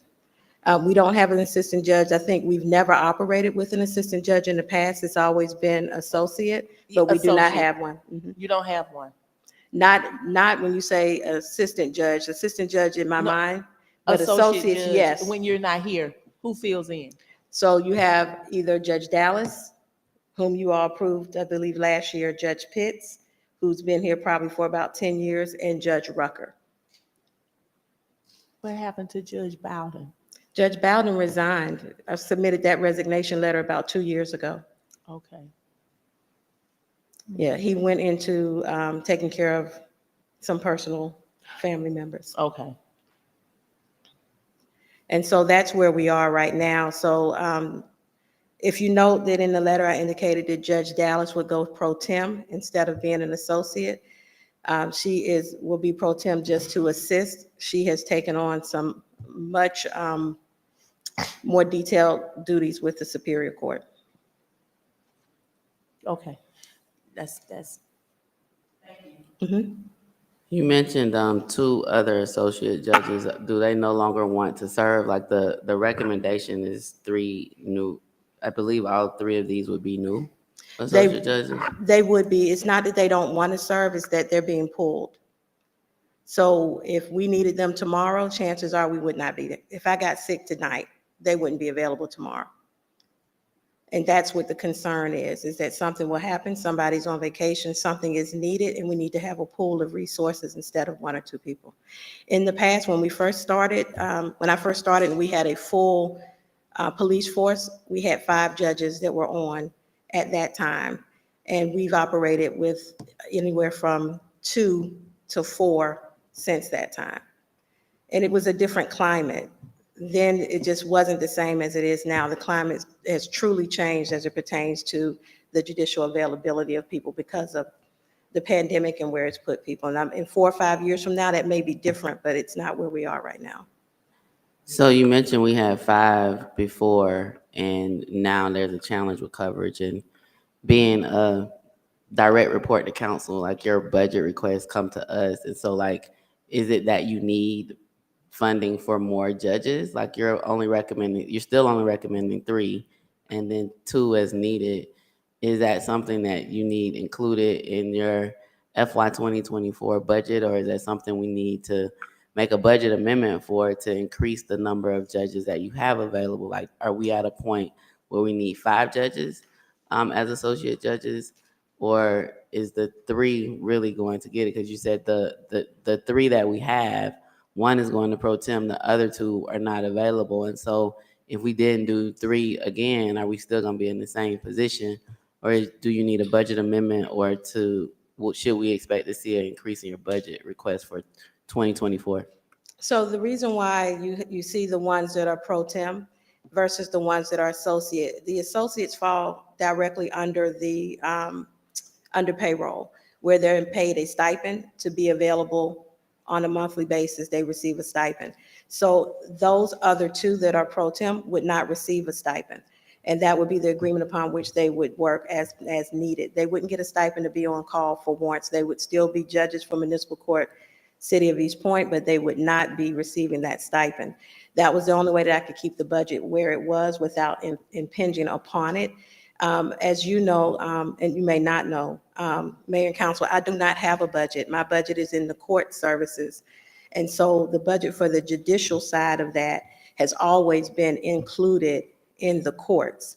And so you don't receive a budget directly from me. You receive a budget from our court administrator. And so with this particular year, with me not being able to say how much more we would need based on the projection that I heard from tonight from Chief Buchanan going up to 134, I tried to stay strictly within the scope of what we have. That didn't include an increase that we discussed on last year. It was working within where we are. So if you were to ask me, do I need more money to take care of judges so we could be more competitive? My answer to you would be yes. But knowing that we need to have these judges in place, I've expressed to them exactly what our position is financially and otherwise. And each of them in their interview agreed and understood that this is where we were. And if they were interested in this position, it is what they were willing to accept. That is the service to the community. I understand that. But I worked within the budget that we had and not anything moving forward. But if I were in a perfect world, we would have 2 courtrooms and we would be running 2 courtrooms at the same time. We're not in a perfect world. That's an exorbitant cost, and it's a whole lot on staff as well. And I respect and understand that. But what we do need is to make sure that during the night, when I should be sleeping, or other judges should be sleeping, that someone is still awake, because we have things that are happening in our city 24 hours a day. So the service that these judges offer for us is to make sure that if I'm not available and if I'm not covering a warrant call, that they are, because we are signing warrants 24 hours a day, 7 days a week, whether I'm in town or out of town. I went to Portugal. I signed warrants because I had no other choice, because no one was available. So we need to make sure that we have that full coverage. So in a perfect world, yes, Mayor Holiday Ingram, money would serve a great benefit for us to be competitive with some of these other jurisdictions. But I was careful to make sure that everyone that applied recognized where we were and that we as judges do a service to our community. Yeah, I guess my concern is being competitive and making sure we're getting top talent to be associate judges. I have a real concern about you being a direct report to council and having to go through someone else who reports to somebody else to get a budget request to us. I think that is problematic, because you report directly to us. You are a direct appointee of council, and if there's a budget need or an amendment that you need, funding that you need to ensure that we have the proper judicial staff. I mean, the court administration, I get it, but I think that's a problem. And I hear you saying that you need additional funding for judges would help within your budget, would help make us more competitive. I'm not sure how the rest of council feels about the budget being within court administration. As a direct report to us, I believe the request for any budgetary need should come to council and not have to go through someone else who doesn't report to council. And so my question is, do you need a budget amendment between now and July 1st? Or is it something that we should look for in our July 1st budget? And maybe you give these people a contract through the end of the fiscal year, and then maybe we're able to assess. I mean, I do have some concerns about some of them on the list, but like, will that help us be more competitive to be able to attract a different tier of judges, as well as to meet the need, right? Like, we have to operate a court, and we have to be able to ensure that we have the judicial staff necessary to do that. So do you need a budget amendment between now and June 30th, or in your fiscal year 2024? And, I would hope that, or like to hear from other council members, I don't think the judge who's a direct report to council should be having to go through somebody else to get budget requests to us. Mayor Holiday Ingram, I believe the reason why that was is because it had always been that way from when I was a court administrator, and so it has never been officially changed or modified in any way. So that certainly doesn't necessarily fall at all on Ms. Probst. It's just the way the process had always been, that I would take it to city council, and at this particular, to the city manager, and then the city manager would bring it to you all. It was never direct. So that would be something that I would anticipate that mayor and council would have to make a decision on how they want to proceed and how they want that to occur. But as it stands now, the way it's set up, it goes through the court services, which goes to the city manager, which then goes to you all. And so that's the way we've always operated in the past. And so unless something different happens from mayor and council and how you might wish to do that, I have no problem continuing to do whatever is necessary to get the court advanced and moved forward. As it pertains to whether there is a budget adjustment needed between now and July 1st, I would say no, because I have managed the judicial budget extremely tightly to make sure that we had enough to get us through that. Whether it's me or someone else, that is going to be fine through June 30th. And unless there's something that I'm not aware of, it should be with no problem. Because I've been there most of the time anyway. And then through the evenings, not only have they done warrant calls, but I've done warrant calls as well. So moving forward, I would say, yes, it would be beneficial for us to look at it from that perspective. Do we need to modify what we are paying to be more competitive? And the answer to that would be yes. Do you wish to have me report directly to you all for budgetary matters? That certainly, if you want that to happen, I will honor that with no problem, because I'm a direct report to you. But I've not had an issue moving forward as it pertains to the budget that we have now. So I'm excited to move forward if we can, to get what we need to advance the court and make sure that we have proper judicial coverage. Thank you, Judge. I saw Councilmember Butler in, and then Councilmember Shropshire. Councilmember Butler, did you still have something? Thank you, Your Honor, for being studious with your budget. I appreciate that. I just want to summarize. We have 3 associates and 2 pro tems. No, not right now. No, I mean, that's what you're proposing? What I'm Was it proposing 5 or is that we 7? keep the 2 that we have in the associate position, get the other 3 that are listed, or whichever ones are approved, because again, it's your choices. I'm just presenting them. And then the 2 pro tem, and especially the only one that I definitely need to have is pro tem. And the other is one that's been very good with assisting as when she was a magistrate with the judicial warrants when we could not cover and didn't have coverage. They actually came and covered for us as magistrates. So that was important for us to have. So I'm asking that we keep the two that we have. We have three. One of those will move to a pro tem because they just simply are not as available as we would need them to be, but they are supportive in warrants when we need them. I'm sorry. What's the total number? The total number of ads would be 1, 2, 3, 4, 5. You have a total of 5 when you're thinking about I the understand that. associate versus the pro tem. So it's 3 associates and 2 pro temps. That's correct. That's the ad. Okay, thank you. Yes, ma'am. I share in Councilmember Butler's confusion. I thought you said we were keeping the 2 we had and adding 3, so that would be 5 associates and 2. So pro you tem. have the 2 that we already have. Right. 1 is moving to pro tem. So if you were adding 3, it would be 5 associates. The others would be pro tem. Huh? So one's a magistrate. Well, let's go over the names. So you have Dalton, Sellers. Let's not go. No. Okay. So you have 3 already that we're asking to add. There are 2 that will remain as associates, one That would be long-term, 5, right? so that's a total of 5. And then the others, 1, 2, and Judge Dallas would move to pro tem, so it would be 3 pro tem. So the pro tems would not receive any funds on a monthly basis. They are only as needed.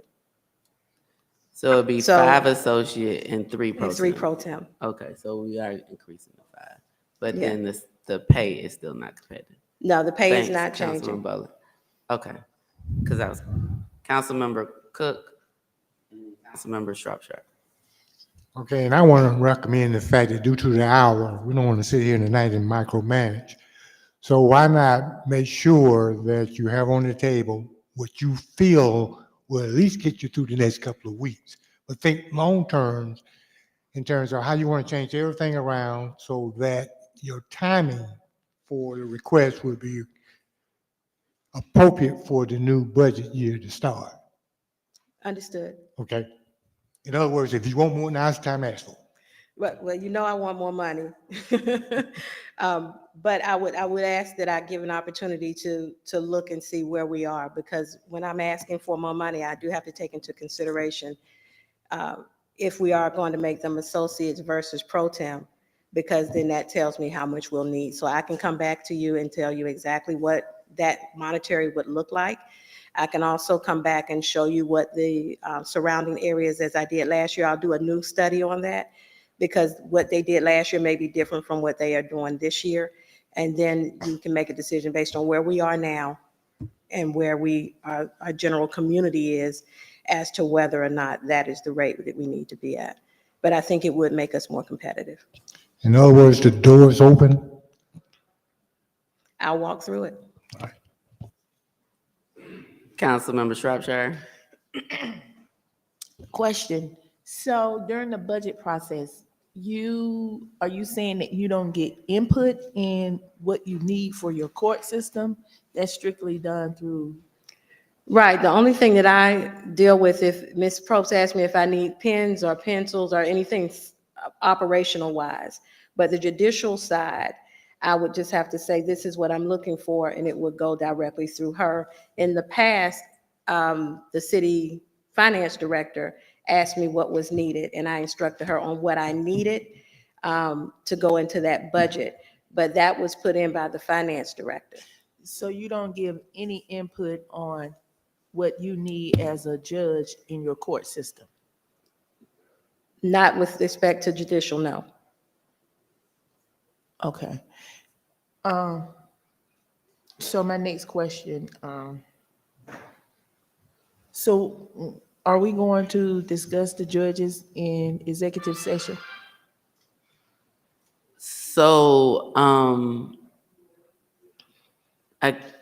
the judges are personnel.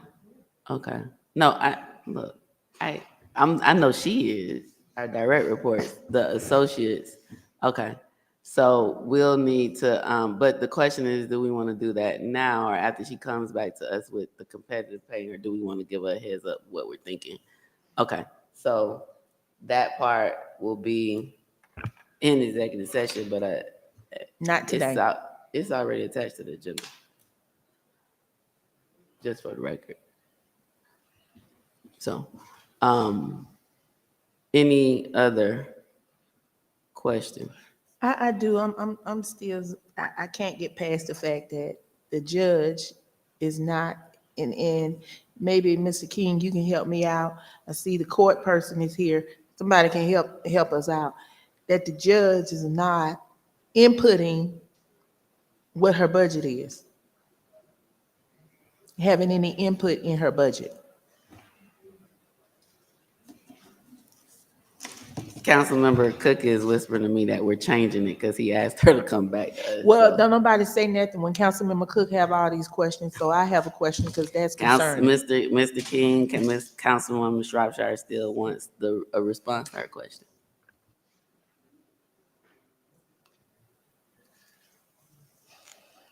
Well, when it comes to the positions, we do have provided extra funds when needed. Then we have one position I think I had extra dollars for. I think one for to make full time. But as far as judges, we hadn't really talked at length on the judges too much. But we did have one position I did add more funds for. That's going to be doing a full time work in the coming days, I guess. I'm not sure when that timeline is, but haven't really talked too much about the judges. We haven't talked about that at length. All right, Councilmember Shropshire.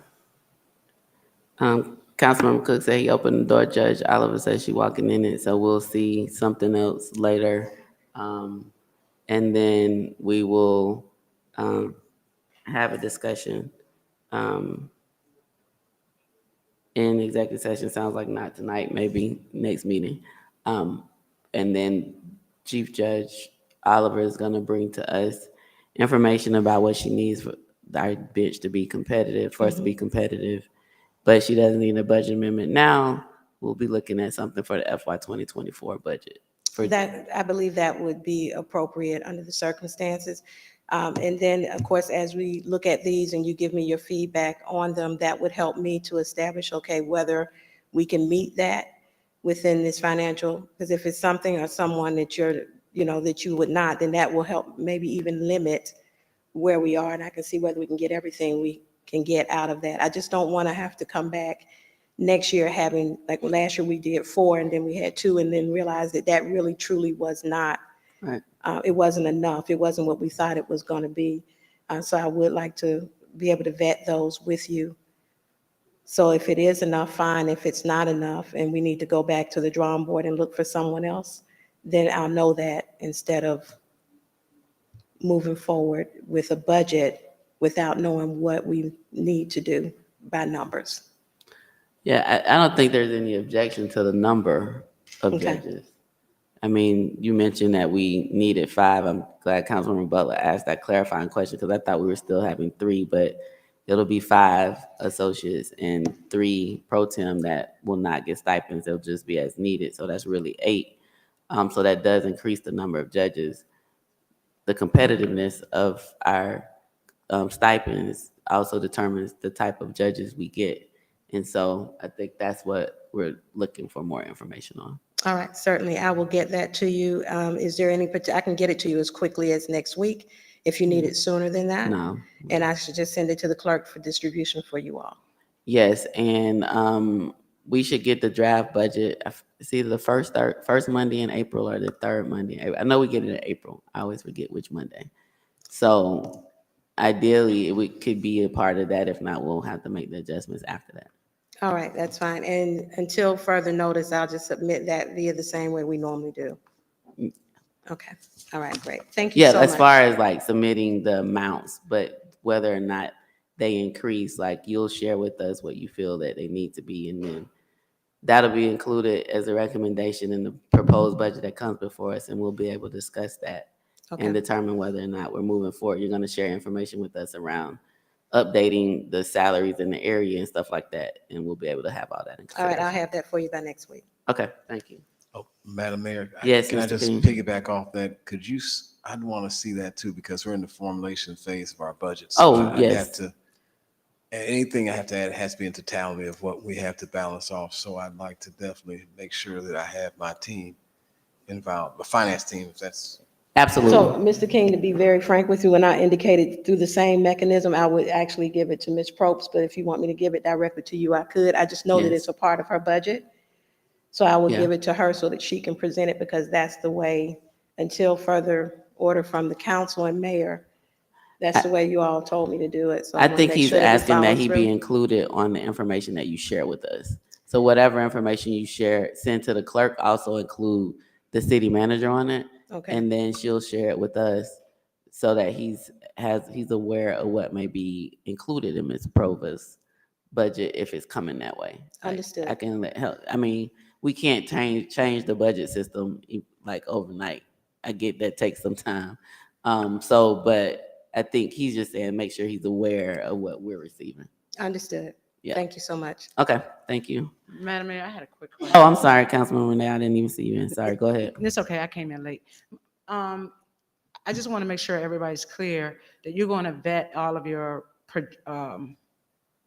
perspectives with the city council and mayor? Correct, For us to because have- at the end of the day, it's your appointment. Right, that's fine. Could we also have the city attorney, the interim city attorney, also be included in this process? Because all of us are working together to make sure that we select a lot of the right people as well. I mean, to be a part of the team so we can also move this thing fast and forward, to just make sure that all of us are in it together. I'm not quite sure I understand, because I believe he would be in the executive session. So is it some other vetting beforehand that you're? No, ma'am. No, ma'am. Like, if you submit it to us, make sure that he also has a list as well. So when we're in the executive session, all of us have a good knowledge and understanding of who we are vetting. Okay, So- no, because that's everybody's not a part of problem. the team. That's not a problem. I thought when you send it to the city clerk, She said that it that. automatically went out to everyone that was on council and the I just wanted him to be city, a part of the interim vetting city process. attorney. didn't know. I just made an assumption that all of you all, including the city manager as well as the city attorney, would receive it. Okay. So if that's not the case, I'll just make sure that I include him in it. I had no idea. I just wasn't sure. No, it's okay. It has no, I had no idea. I was just making sure that we were all working together. Yeah. Okay. All right. All right, thank you so much. Last item, I believe, is Councilmember Butler's item. Oh, no, we have, you moved that to April. Yeah, so no, we have one more, 34, discussion and possible action on raising the city's minimum wage. Councilmember Gordon. Okay, thank you. Actually, I had submitted a request for it to be the compression study update, and the city manager and I did discuss that, because if there was one, it would be included in a recommendation. So I don't know, that wasn't put here, but that's Yeah, the name of it. I just see what comes through. I think maybe that would be a city clerk who maybe was unclear. Are we having discussion tonight? You said you already talked to the city manager. Yeah, it was just an update, not a discussion, just a quick update. Mr. King? Yes, Madam Mayor. We're actually in a good space now. Evergreen Solutions, who's a consultant, which we've hired, is actually doing a total overview, which is including looking at compression and also looking at pay scales, things of that nature, also in terms of providing for a process for moving forward for employees from the time they enter and seeing some advancement in their salaries as they go forward. And that was part of the compression you have. So you have employees come in, they could be here for 5 years, and somebody comes in and has the same salary. They're looking at all of that. So yes, they are doing the compression review right now. We had an orientation last week with our directors to make sure every position that could be impacted has been put within that study. There's going to be a phase 1, phase 2 going forward. And we're hopeful that we have something within the budget for you for next month is our goal. So that'll be part of our proposed budget. And so they've given us confirmation that that should be the case. They've got all the information. I got to give kudos to Miss Jessie, also to Michelle Abear, everybody within the HR department, and also our directors too. I got to give kudos to our directors because they've been responsive in addressing this. And so we'll be coming with you with a recommendation, which should be in the budget, which we're looking to bring for you for FY24. And they've confirmed with us they'll have all the information they need so it can give you a fully vetted proposal, which will include compression issues as well as pay scales, and also doing a market analysis for all those positions so that we're competitive with everyone around us, cities, counties as well. So we're competitive on all those positions as well. And so my goal is, and we feel pretty good about it, that we'll have it for you in the budget we have proposed for FY24. And we'll get you an update too, because we're going to be meeting again with our consultant.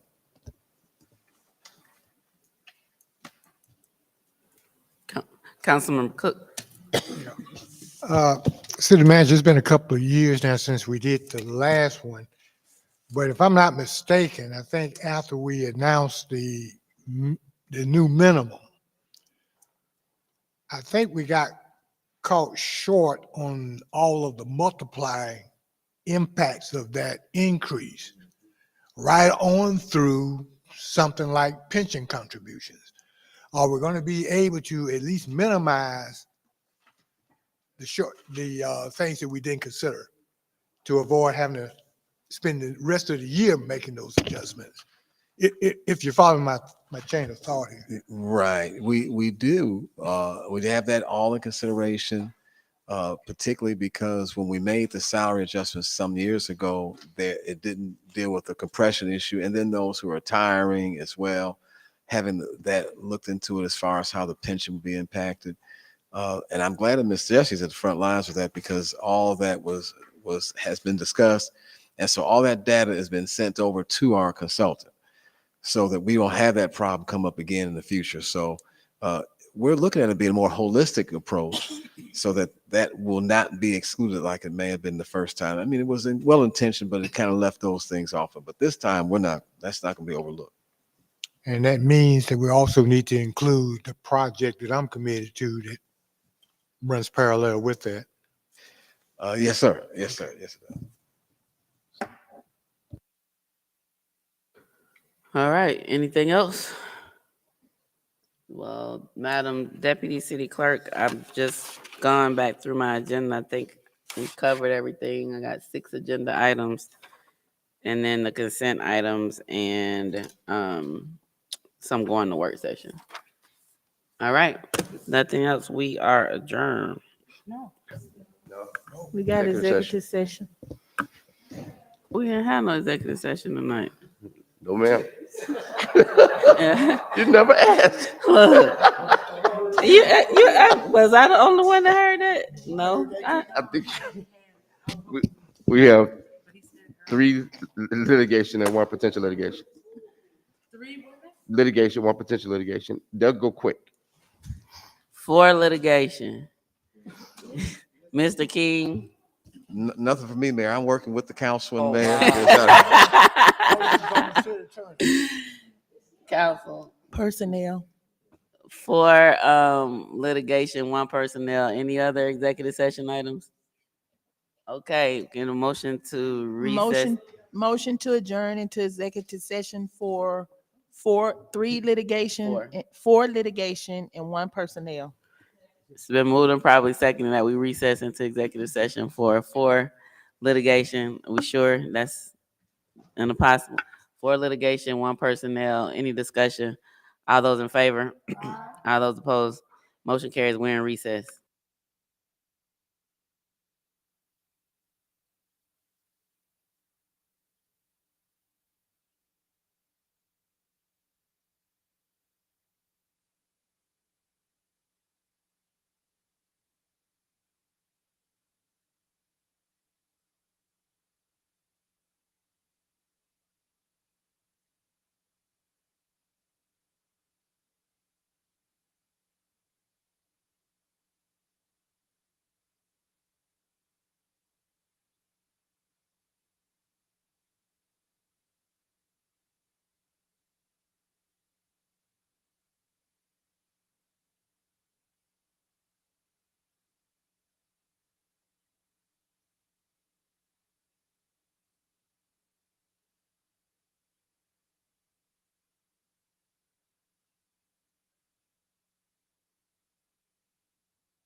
Madam Mayor, I'd like to make a motion to reconvene. So moved. Is there a second? Been moved and properly second, move this session. All those in favor? Aye. All those opposed? Motion carried. Motion to Madam Mayor, I'd like to make a motion that we approve executive session minute meetings. A second? Been moved and properly second, move this session. All those in favor? Aye. Excuse me. Motion carried. Motion to adjourn this,